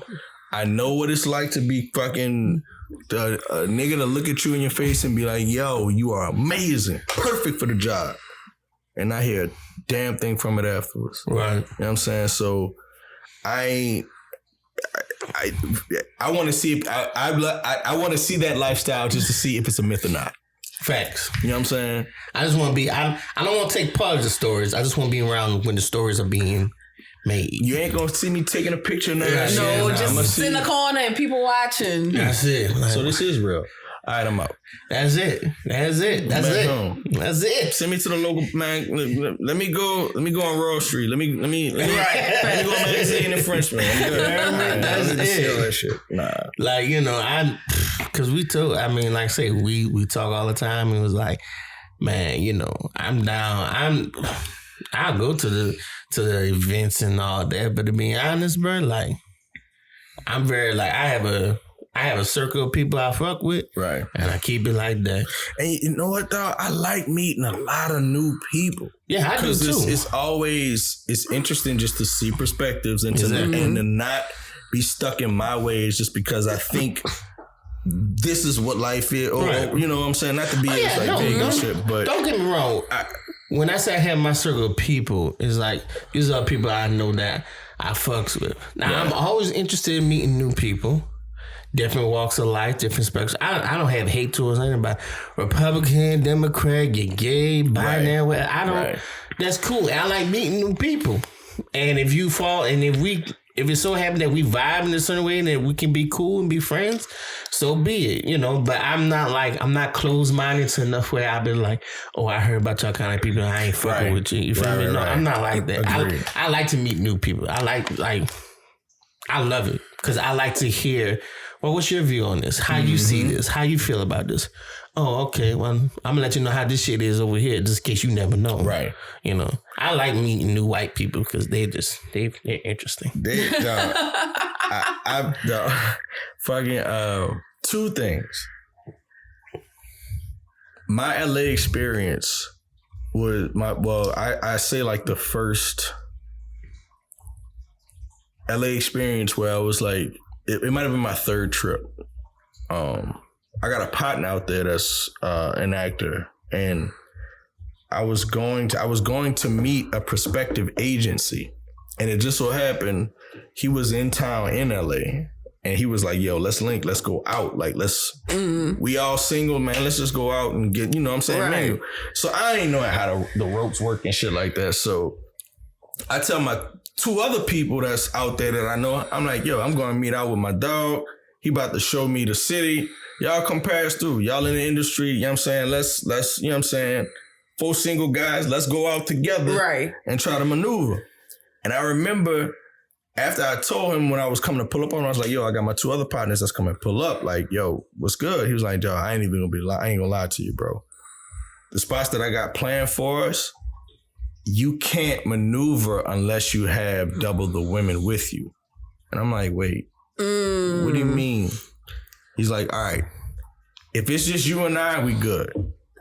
But if there's 4 of us, we've got to have at least like 8 women." Cool. I'm like, "Wait, damn. Yeah. just to get in a spot?" And I have heard that. Yeah, I have heard that. He's like, I'm like, "Yeah." I'm like, "Dog, well, fuck, I could go, where's where's a bar? We could just go fucking have a drink and just talk." Right. You know what I'm saying? Just talk shit. Where we at in life, because we ain't seen each other in some time. Right. But we still ended up going to the spot because he knew people.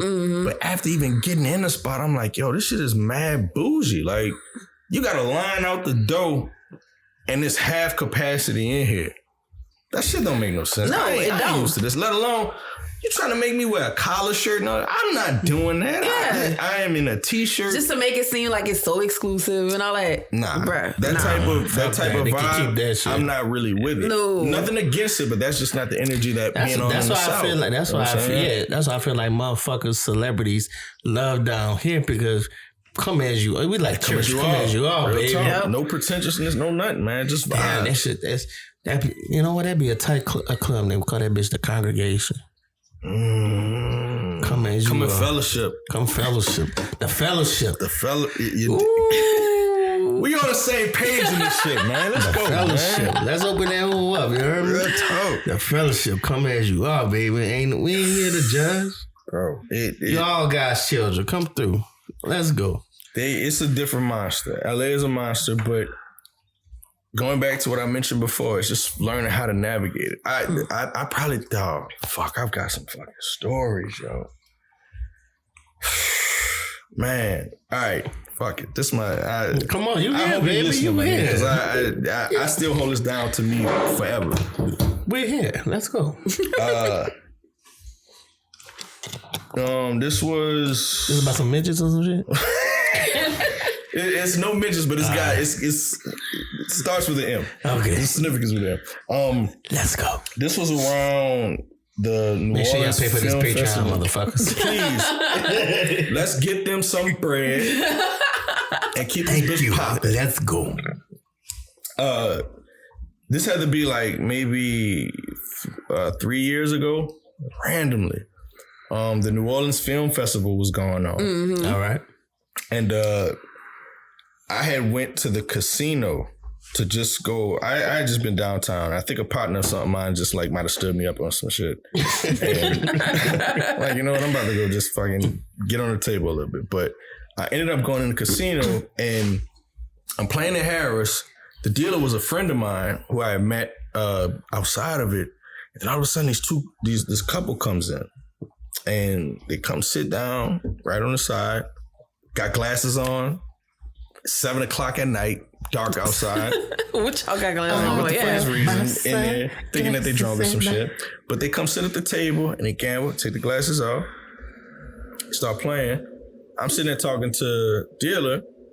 I look to my left, I recognize the woman. I'm like, oh shit, this is Alicia Vikander, Tomb Raider. And I just every accolade. Anyway, I'm like, oh shit, yeah, that's her. All right. So still playing. Took me like 3 minutes to recognize who she was with. It's Michael Fassbender, Magneto. Yeah. The new Magneto. Come on. 12 Years a Slave, all that shit. Yeah. I'm like, oh shit, what's up? You know what I'm saying? This random as fuck. Just us 3 at the table. Nobody bothering us. No. We playing for like an hour and a half talking, never mentioned film, none of that shit. We just kind of chilling talking. I remember leaving and I remember I was going to cash out at the table because I had a good night. Don't have those too many times, but had a good night that night. Before I left though, I told him, I'm like, yo, if y'all free film festival going on, I want to catch a project, I'm going to see this movie, welcome to join me. It's like, nah, we gonna have chill. We got this other stuff going on. It's like, all right, cool. Cash out, go to the bathroom. Let's text my agent. She's a big fan my agent at the time. She was a big fan. I'm like, why the fuck am I gambling in the casino with Alicia Vikander and Fassbender? And they're like, that's so random. I come out the bathroom. They're waiting in the middle of the fucking casino floor. For you? Don't know. All right. Don't know. All right. I see Mike turn his head. I'm literally on the phone like, yo, I'm gonna call you back. What up?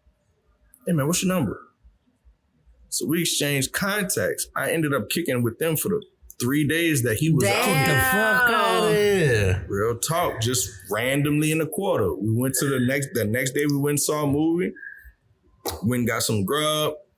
Sent them, they handled their business outside of that. And then that Sunday, I linked up with him because he was catching a flight out and just got a chance to sit there and talk with him. Just like actor to actor, man to man. Mm-hmm. And it was the first time where I was like, yo, these people really regular as fuck. You fucking right. Yeah. Like you came to this energy because I was just here. Like we just vibed off the strength of like night. We actors cool, but we didn't mention none of that shit. We just had a conversation, chilled. You know what I'm saying? It just felt supernatural.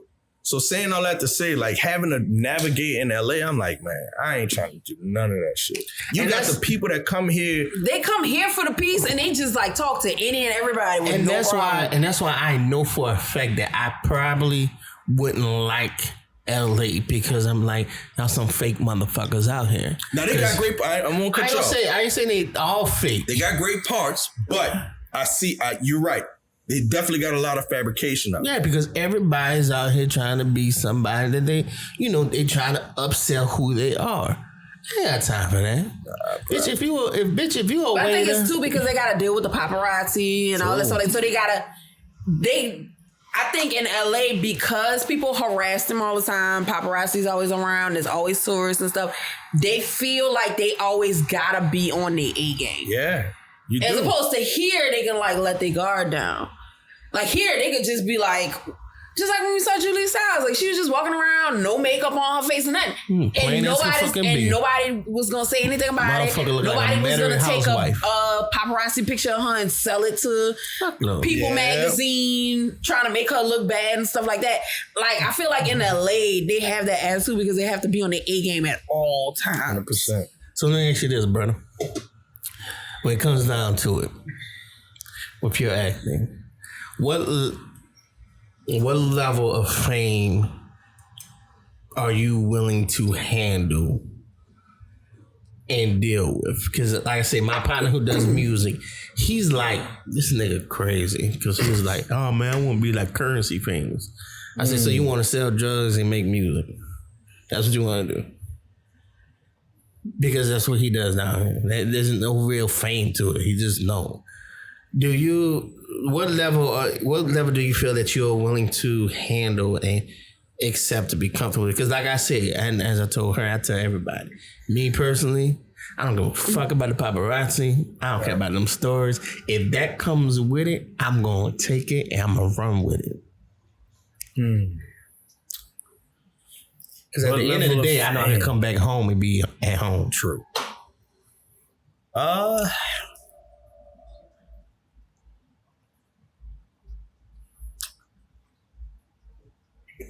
Well, all right, I'll say this. If I could compare whose career I would love to have. All right, we'll go there. And this is just from the outside. Okay. Chiwetel Ejiofor. Mm-hmm. Victor Sweet from Four Brothers. Okay. 12 Years a Slave, Solomon Northup.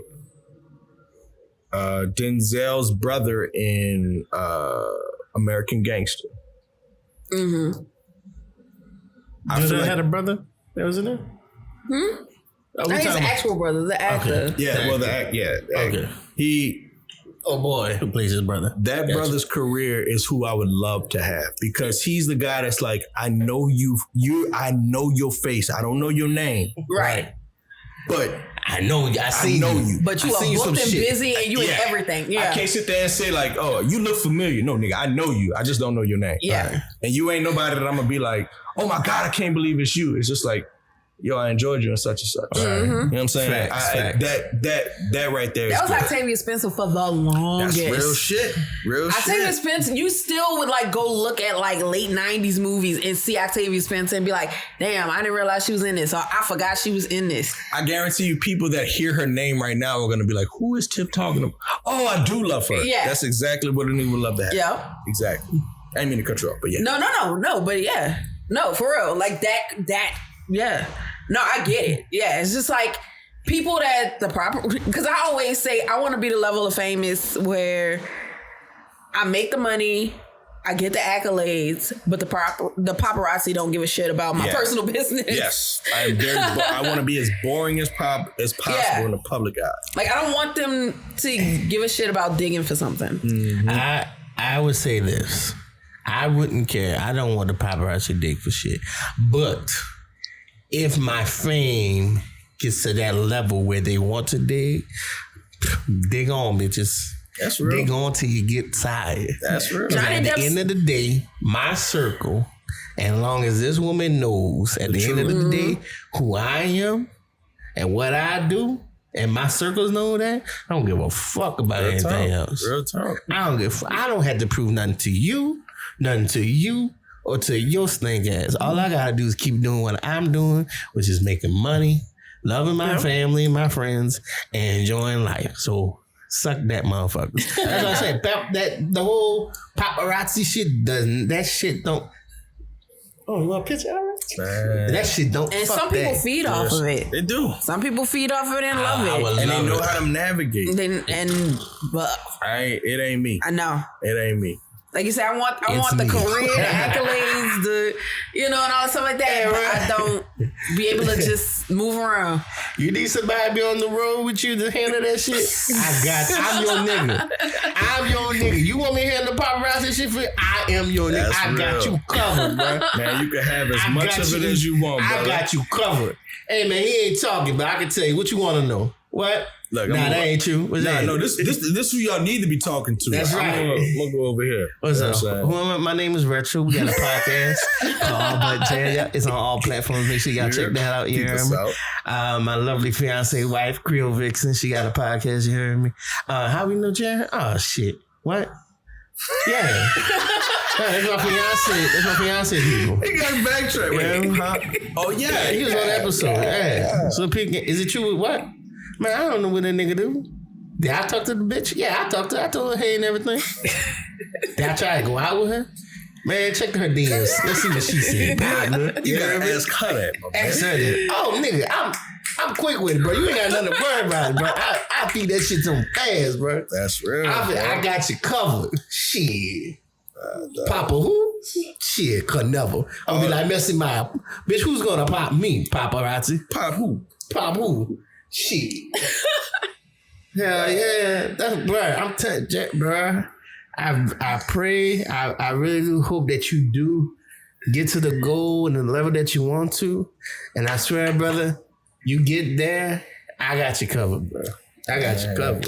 Appreciate that. You hear me? If you like, man, I need somebody to run some interference in this part. Who I need? Let me call Retro. I ain't doing shit, nigga. Fly me out. I'm out there. Yo. We in there. Yo, that's all you gonna get from me. Yo. What's your handy? What you doing? Not a fucking thing. Let's go. All right. So, Pete, come out here, I'll run you the story. I don't need the fucking story either. That's the thing. I don't need details. The less details, the better, because that gives me more shit to build on. That gives me more shit to build on. Man, you need like a bell or something when you start fucking making your point, man. Bro, don't tell me shit. I don't want no facts, because I'm going to get them bitches all fiction. You heard me? That's real. All storytelling shit. Hey, we heard that. What? Yeah, who? Shit. Y'all check that. That bitch ain't pregnant. Let me tell you why. I just offered the bitch some Tito's and she drank that shit. Now who pregnant gonna drink that? Exactly. You heard me? That's fucking lie. My nigga won't even do that type of shit. You heard me? Come to New Orleans. Look, you want no more shit? Listen to the podcast. Real talk. Oh, everything's gonna be a plug. Honestly, everything's gonna be a plug too. I feel like there becomes a point and a place to where you just like not trying to fucking explain yourself. No, because like for who? Who do you need to explain anything? And that's why I get upset with these celebrities. Shit, like, why do you feel that you need to explain any details of your personal life? That is your life. What I do on film, on that stage, is for y'all. Once the show over, behind closed doors, ain't none of your fucking business. You can wonder, you can wish, you could think, you could fantasize, you could make up all kinds of stories. Guess what? I don't have to confirm any fucking thing to you. All you gotta do is just keep coming to my shows, little bitches. That's it. That's all you need to do. I appreciate the love and support, but to a degree, I know you don't. To say you care about my life, that's a problem. You don't care about that. That is a mad problem. Like, and mind you, we get caught up in storylines. The queen passed, tragic, whatever. That ain't got nothing to do with me over here. I don't give a fuck. That's her life. Wait, man, wait, hold on, Nick. Fuck all that. The queen got some bullshit with her too. Facts. Who don't? You know what I'm saying? Facts. Your ruling with black people and everything has been fucking bullshit. Facts. But outside of that, there is no reason why I need to be concerned with your life. I got my own shit. Right. We got everything over here we got to deal with. That's why. You know what I'm saying? That's why, like I said, like I have. There's all celebrities and people that I would like to meet. But it's never to a point where it's like I'm neglecting my personal life to be infatuated with your shit. Life. Yes. No, never. Yes. For what? Because what you do does not benefit me. At all. And that's why I think a lot of actors and stuff like being down here, because when we see a celebrity, we see them as a regular being because, all right, so what? That motherfucker ain't put no money in my pocket. You know, shit. What's happening? Think back in New Orleans, have a good time, try not to get robbed, and check it out. Right. You know what I mean? So many people got so many different like scandals and shit behind them, but with the second you meet them, you be like, dog, you ain't nothing like the shit that they said. Look, all right, man, fuck all that. All right, you ain't got to worry about nothing. I don't give a fuck what you did. Wait. Nigga, frame my nigga Bill Cosby. Let me be very specific. There are some things that are unacceptable, but to a degree. There's shit that you know is just filler, but there's some topics that like, you know, as a person. Man, fuck all that. We about to go in deep now. Oh shit, hold on. Let me. Uh-oh. So look, since we're talking about this shit, right? Since we're talking about Hollywood and whatnot. Have you seen the bullshit about the Little Mermaid shit, bro? Yes. So being that you are a black actor and these motherfuckers are going crazy. I'm talking about how can you rewrite, how you could change this. I've seen all kind of quotes and shit, all kind of comments about, oh, you know, what if we would have did this and that? I'm like, this is a fucking mermaid. This motherfucker not even real. Are y'all tripping over this shit? I love it. Love it. Black woman, do your thing. Let's go. Because traditionally speaking, come on, we can have people write however they want to write about characters from a white perspective. Mm-hmm. But seeing skin color is gonna take you away from that. That ain't no different from a play where you having fucking Streetcar Named Desire. You have a black man in Marlon Brando's role. Right. That ain't gonna take you out of the play in that. No. But for a children's film who it's a classic, so niggas gonna realize that it is what it is. Yeah. Right. But for this new generation, like you But it's a classic cartoon. Yes. I love that. Because that's only gonna make her celebrity and this story grow even more. Oh yeah. I mean, I have seen all kinds of Creole sent me shit today. It was funny. I ain't gonna lie. It was funny. But it's like, man, are we still on this shit? Are we still on this dumb shit? It ain't never. It's never gonna go away. Dog, I saw a fucking meme. There's a meme going around on Facebook of alternative black movie titles. I think I said that to you, where they had Jim Carrey and Seth Rogen for Friday. Yes. Oh, dog, that's that. But wait, there's an opposite one. I'm gonna have to find it because I lost it on Facebook where it was like they mad about Little Mermaid, but wait until we tackle other white movies. Hell yes. Like they had something that was the opposite where it was black actors in other white movies. It was saying about that. Your boy from Power was Forrest Gump. Yeah. Or some shit like that. Yeah. But and the thing is they think that that's gonna make us mad. Nope. Seth Rogen and Friday. Okay, Let's do it. Let's go. Let's see it. But it's like, motherfuckers, y'all been doing shit like this though.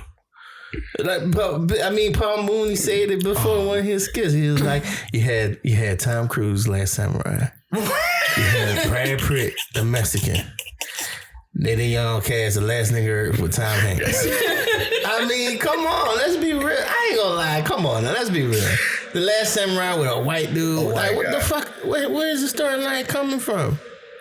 But Disney, they are getting so mad that Disney are opening the gates for all the different cultures that they cover, that they touch. So, I mean, fuck it, whatever. This is the thing that we got to realize. We get it's a temporary upset.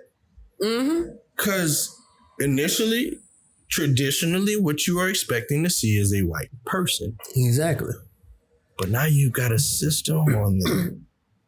It's about to break box office numbers greater than the original. All because y'all are so fucking upset. Yeah. So it's almost like a spite thing. Like, all right. It's very much. The Black Panther. Mm-hmm. Oh, we gotta go see that. I don't give a fuck if it's trash. I don't give a fuck what it is. Oh, it's Black superhero. I know what I'm about to do.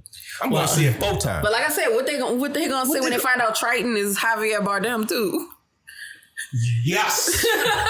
Just about to be black and brown people all over. So you have a black Ariel and you have a Hispanic Triton. So what are you gonna do now? I mean, and that goes back to like 2 misrepresented communities. Yep. That are going to show up just because of representation.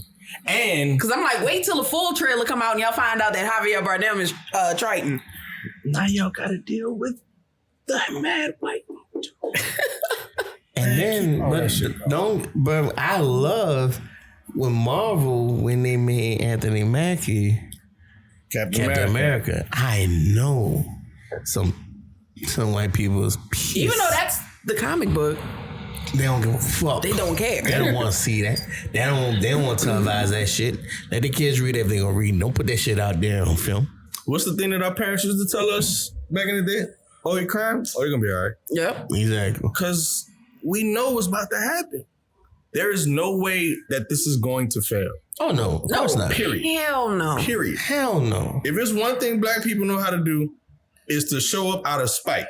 Oh, what? Facts. We will. So and mind you, I'm not saying that this project isn't going to be amazing. No, it will be. But I'm going to go see this motherfucker. Just because you got Haley, how do you pronounce her name? Miss Bailey. Haley Bailey. Haley Bailey. And I'm going in with my red. Yeah, she's Haley Bailey. Haley Bailey. Yeah. We're going to support just off GP. I'm going in that motherfucker with my red dreadlock wig and my seashell bra. And I wish a bitch would tell me something. They lucky I ain't in shape. I'd be in my shirt off with my mermaid body. That's right. When you're trying, hold your trident. You know what I'm saying? Let them motherfuckers know.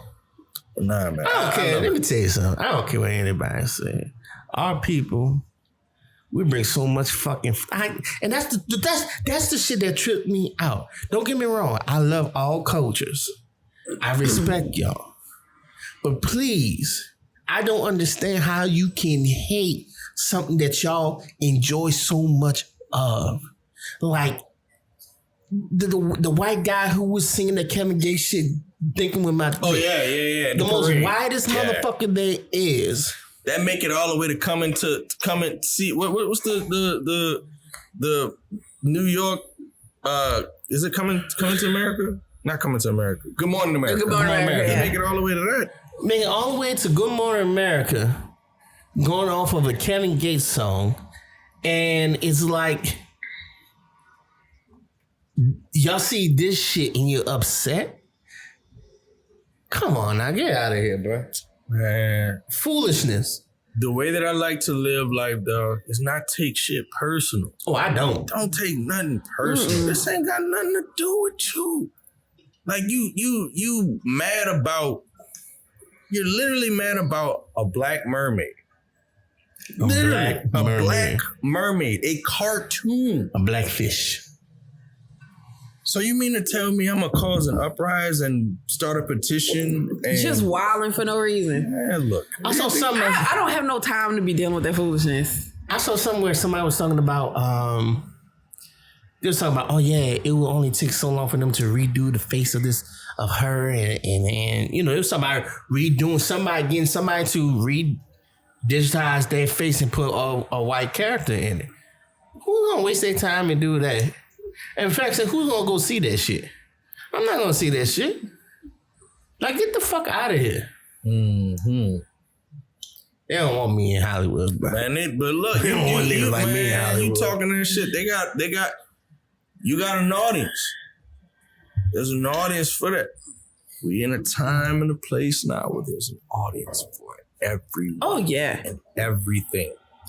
Man, fuck that. Since we talking about this shit, like I say, I'm gonna run it with my boy today because I don't know. We can't keep him all night, dude. Man, you got groceries getting delivered? I ain't got groceries, but I'm here. You want to sandwich or something, bro? Man, talk to me. You need me to Uber eat you something, bro? Talk I can to Uber me, eat you dog. something, bro. I got you covered. So, Tyler Perry. Okay. Oprah. P. Diddy, Love, where the fuck he is. Whatever you want to call him. Jay-Z. These are some heavy hitters who have money that can really change how the black person or the black community is being portrayed out there in the world. Mm-hmm. What's their fucking problem and why haven't they done it? I'm so sick of tired of Tyler Perry. I understand his background, where he came from, and he used that to get to where he is today. Okay, you there, you made it. Can we come back to some uplifting, real shit? Not every black person, like me and her, we're not in no abusive relationship, no toxic shit. When me and her start dating, I used to come here and they used to have family dinners. I'm talking about sitting at, we still do on Sunday stuff. Where it was the mom and dad, they sit at a table and talk. I saw that shit on TV with the Cosbys. Right. Now when you see black people shit on TV, I'm so sick and tired of always some kind of fucking mess. Always. So I'm confused on what you're asking. My question, what I'm asking is, why is it that you think that they not trying to change the narrative of how black people are being viewed in America? Oprah has the money and the platform. P. Diddy has the platform. Jay-Z has, like, we have the money to really push a nice, to have, like, I feel like we're at a point now where we have these heavy hitters where we don't have to buy down to Time Warner. Warner Brothers and shit.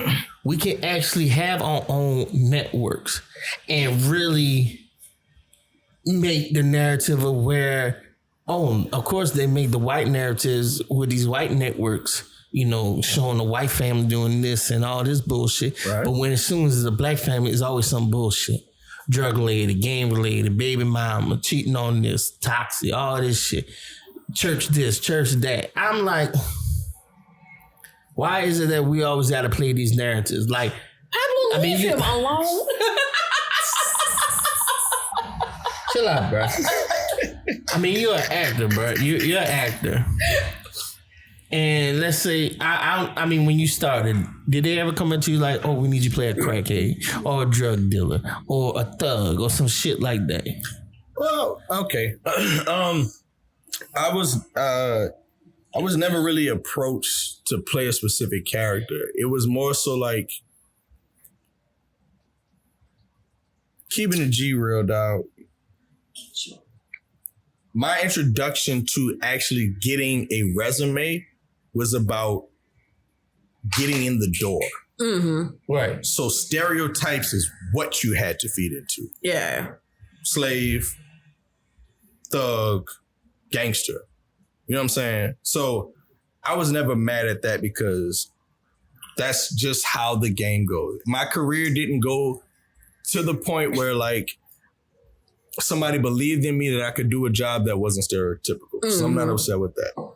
In regards to Tyler Perry, Oprah, and Diddy Love, Dr. P. Puff Daddy, whatever. You know what I'm saying? I think it just comes from the business side of things. Like, cause even though it may seem like the church goer, well, let's just use like Tyler Perry, for instance. Them hardboy ass wigs.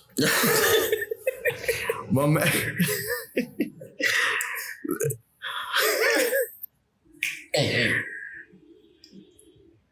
He got an audience. He does. Right? You know what I'm saying? And he's got an audience that enjoys his content. So truthfully, I don't expect this brother to straight from that. You know what I'm saying? He ain't gonna fuck with the phone. Nah, not at all. Especially knowing that what he didn't went through. Just from his testimony and his story. Like he knows who he's trying to reach and target into. But from a creative, I feel like that just depends on the individual and their, like, where they're at. Because creatively, well, look at 50. You know what I'm saying? 50 was an actor.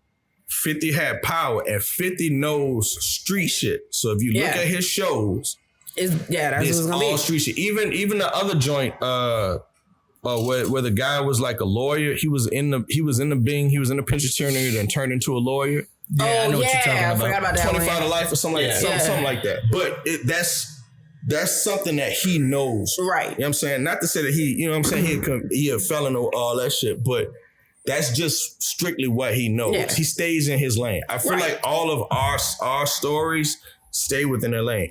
But there is a group of fucking directors, writers that are going outside of the box that just don't have the notoriety as them. And those people are reaching out. They're getting reached out to from the Tyler Perrys. Okay. And that's just from like auditions that I've been on. Cause like I've looked at certain things and been like, all right, such and such wrote this. All right, he didn't write that, but he's a tech. Okay, all right. So he's giving a chance. It's different, but he's putting his name behind it because he believes in it. You know what I'm saying? Gotcha. So it's happening. It's more so just like with the studios, like the networks, the higher ups that look at it from like, oh yeah, this sounds great. I know he's behind it, but do we got an audience that is going to generate us revenue? And that's really the thing. Is it going to make us money? It's the business. And like I've been saying, like New Orleans, we've got the luxury of right now having casting directors. I could shout out all 6 of them. Love y'all to death because y'all show us mad love and y'all fight behind us. But it's only so much they could do because The powers that be are in LA Exactly. that don't believe that we have the same capabilities as hiring California and New York people, which goes back into it don't really matter who the fuck you are. It's just the demographic you're in. You're in LA. If I move to LA, if I have LA representation, I'm totally different from Louisiana. Right. But it ain't no fucking difference. It's just the people that are representing me. Right. You know what I'm saying? So it all comes down to the business. I hope that feel you, answered what you were trying No, to he answered, bro. He answered. But go ahead. No, you go ahead. Go ahead. The plus side of that, you would be surprised that if you have a project that has the majority of your net, goes back to Issa Rae, the majority of your network, if you all have a production or something that you believe in and get behind it, the relationships that each person has can get it to LA and then look at it like, oh shit, they're behind it. Y'all got that director to do this. Wait, you were in this? You puts it. All right, let's see let's give it a shot. Let's see what's going on. And then you can do anything. Yep. Yeah, but the only thing, and like you said, it comes down to business, because Creole was telling me is like when Issa Rae was doing Insecure, they made her jump through fucking flames and hoops and all kinds of shit with HBO. But what was that other show that Girls. Mm-hmm. With Lena Dunham. Yeah. They said the she barely had a script put together. And they were like, yep, green light. green light that shit. Relationships. Mm-hmm. That's all this shit is. Yep. Relationships. If I know an individual, that's like a job down here. Yo, I'm hurting. I need a gig. My man's is the bartender over at the Swamp. I'll holler at That nigga's at the Swamp. In Metairie? Come on, I'm talking about on Bourbon. On Bourbon. I'm talking about Bourbon. They gotta come in the Swamp? Yeah. The Swamp, they connected. It's the Swamp. We could get into this, but anywho, it's literally that simple. The industry never changes. It's all relationships. I give y'all another example. I was on a project, and it was a big project, very well named project. I watched the deal work just off of, I'm shooting this project. Look, I think you'd be great for it. I need you to come fuck with me. Say less, I'm doing it. 2 years later, they did it. No agents, no managers, no logistics, from what I understand. Yeah. But the initial conversation was just like, I need you in this. You want to do it? Right. And it worked. They didn't have to jump through no hoops. They didn't have to do none of that. And the project ended up being something that started off a relationship to where they're still working today. You may think like, it's film, it's music. Like, damn, this is the most prestigious. Man, this ain't no different from a nigga that just was fucking in a right place at the right time, that knew somebody that could do a job. Look, I got this op. I want you to do it. And now your life changed. Right. Yeah.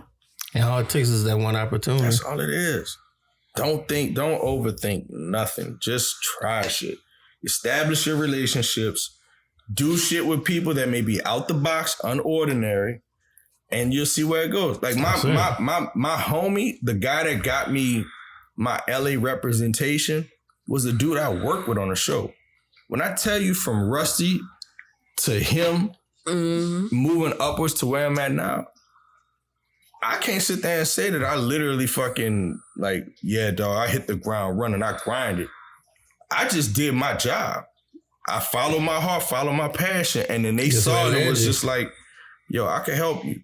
And you doing the right thing, but think about this.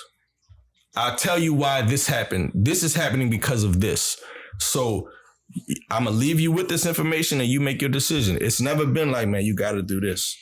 It's always been like, this is why they do this. This is why Louisiana actors get looked at like this. This is why your contracts is like this. If you go out to LA, your contracts are going to look like this. So I'm not in a position to where I could work one job to the point where I don't have to work 4-5 jobs. I could do this one job and be straight. That's what y'all getting for that? Right. Oh. Let me in, coach. Let me in. Okay. All right. Let me pivot. Let me readjust. Let me stop being all right, I'm just about to be grateful for everything. And let me think of this like a business. All right. This is how it's maneuvered. It's just literally, like I said, mind you, I am grateful for everything. But of course, you got to take away that gratefulness and just learn your industry, learn the business, and therefore you figure out how to maneuver within it. Welcome to my TED Talk. Come on now. Give it up. Look, man, it's been a pleasure having you here, bro. And I do pray that you come back again. We ain't gonna keep you long. We're gonna go ahead and end it here. But I do want, for the people that's listening, for upcoming, people who wants to get into the industry of acting or whatever, for somebody who's starting off fresh, what advice would you like to, or tip or tidbit, or what little dime you want to drop for them if they're listening out here right now and they're like, where do I start? How can I start?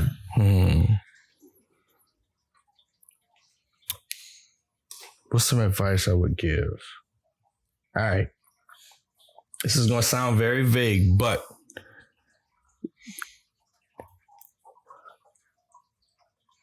trust your gut and follow your first mind. Because, and let me give you some context to why I say that. When you're starting out, there are so many thoughts that come to mind. You're going to get so many different perspectives. You're going to get so many different experiences that you're going to try to navigate your career path off of what you're being told. And 9 times out of 10, what you're being told is going to contradict what you're going to experience. So when you hear something, just take it and move with it. When you hit a roadblock, if you really want this, just don't stop, because you're going to learn it for yourself. Point blank, period. There ain't nothing that I'm going to tell you, anybody else is going to tell you, that is going to fucking make you a star, that's going to make you have a career. The only thing that's going to make you have a career is if you going to quit or not. And I ain't even going to put it into the point of like work ethic, because life is life. You might not be able to give 100. You could give 100% for 5 months, and then shit happens where you got to take a break. If you really want it, you'll figure it out. You'll make it work for you. Just do not quit. I agree with that. That's all fact. So, like I say, man, it's been a pleasure, Jaren, right? Jaren. Yeah. Jaren, damn, okay. I drunk on you now. It's not drunk. I just want to make sure I get the brother's name right. Jaren. Jaren, it's been a pleasure having you here, man. And I do pray that you do come back again and bless us with your presence, because I'm not gonna lie, I enjoyed it. I feel like we connect. Sure. Jaren and Creole not gonna like that, so fuck it. I don't care. No, I had fun watching y'all go back and forth. It's been entertaining for me. Cause now I got some more fucking heat for her ass. So let me call Jaren ass up. Let me text him right now and say what the fuck you doing. You hear me? Whatever y'all got in mind, I'm down. You know what I'm saying? Tip, you know how we go down. Hey, you know look, I messaged you and you immediately like, whatever, like I got you. And I appreciate that, because some motherfuckers get on there. Because I was like, oh, he's that's what she kept saying. Shit, Bro, that's what she kept saying. Like, might be kind of hard, work with his schedule and shit. Might have to go through his agent. And I'm like, if he fucks with you, he fucks with you. Straight up. No matter what. Straight up. So you really don't know, man. I really do appreciate you coming through for her. He's been wanting this. He's been wanting you to come through since we started. this. Thank y'all for inviting me to the most comfortable podcast interview situation I've ever been. Bruh, when you was like, I'll be late. I'm like, I hope you don't think this is like the most professional thing ever. Cause like whenever, bro. I appreciated it, but it was just like when you get here, you get here. You know what I'm saying? Y'all different from everybody else. You know what I'm saying? Y'all family. You know what I'm saying? And look, man, you always gonna be fam. Yeah, ain't no lie, bro. If you ever, like I said, you ever want to invite people to the motherfucker, bring them on, man. We got an extra mic. Bring whoever, man. Oh, say less. They got some people that y'all like to meet for sure. Well, bring them here, man. We're open to whoever and whenever. You want to go ahead and put in your plug in? Please, if you watch Queen Sugar, please check out Queen Sugar 7th season. Come on. Just premiered. We're going into episode 3, final season, as well as check out for the channel coming in spring 2023. All right. M-Line clothing, you know what I'm saying? I was wondering what is it? Oh, it's a local. This I ain't even call it local now. He's all over the place. This is my homie James. Shout out to James. M-Line. What it stands for?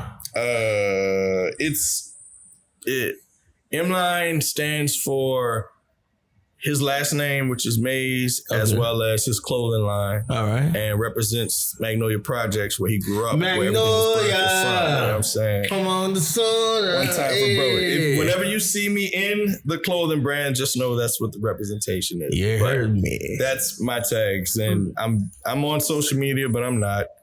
JJED, JJ Just. He's there, but he's not active. I'm there, but I'm not there. He's there, but he's not active. Once again, Jaren, bro, I really do appreciate you coming through. I mean, this means a lot to me. Creole could tell you. I was very excited that she finally made the motherfucking text and shit about it. But like I said, you gonna get my number. We can exchange numbers because we're gonna put that motherfucker to work in 2023. Anything you gotta say, Creole? Nah, this has been fun. Yeah, it's been fun. It's been a blast. So once again, everybody, thank you for tuning into another episode of All But Yeah. Make sure you check us out. Download. We're on all platforms: Apple, Spotify, Amazon, you name it, Google. We on that shit. Make sure you subscribe, tune in, and this has been your boy Retro. It's your girl Creole. And we out this thing. Peace. Good night.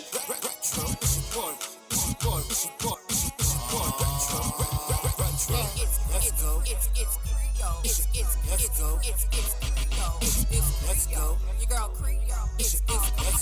Your girl Creole. Oh yeah. It's your girl Creole. Let's go. It's your girl Creole. Boy Retro. Boy Retro. But yeah.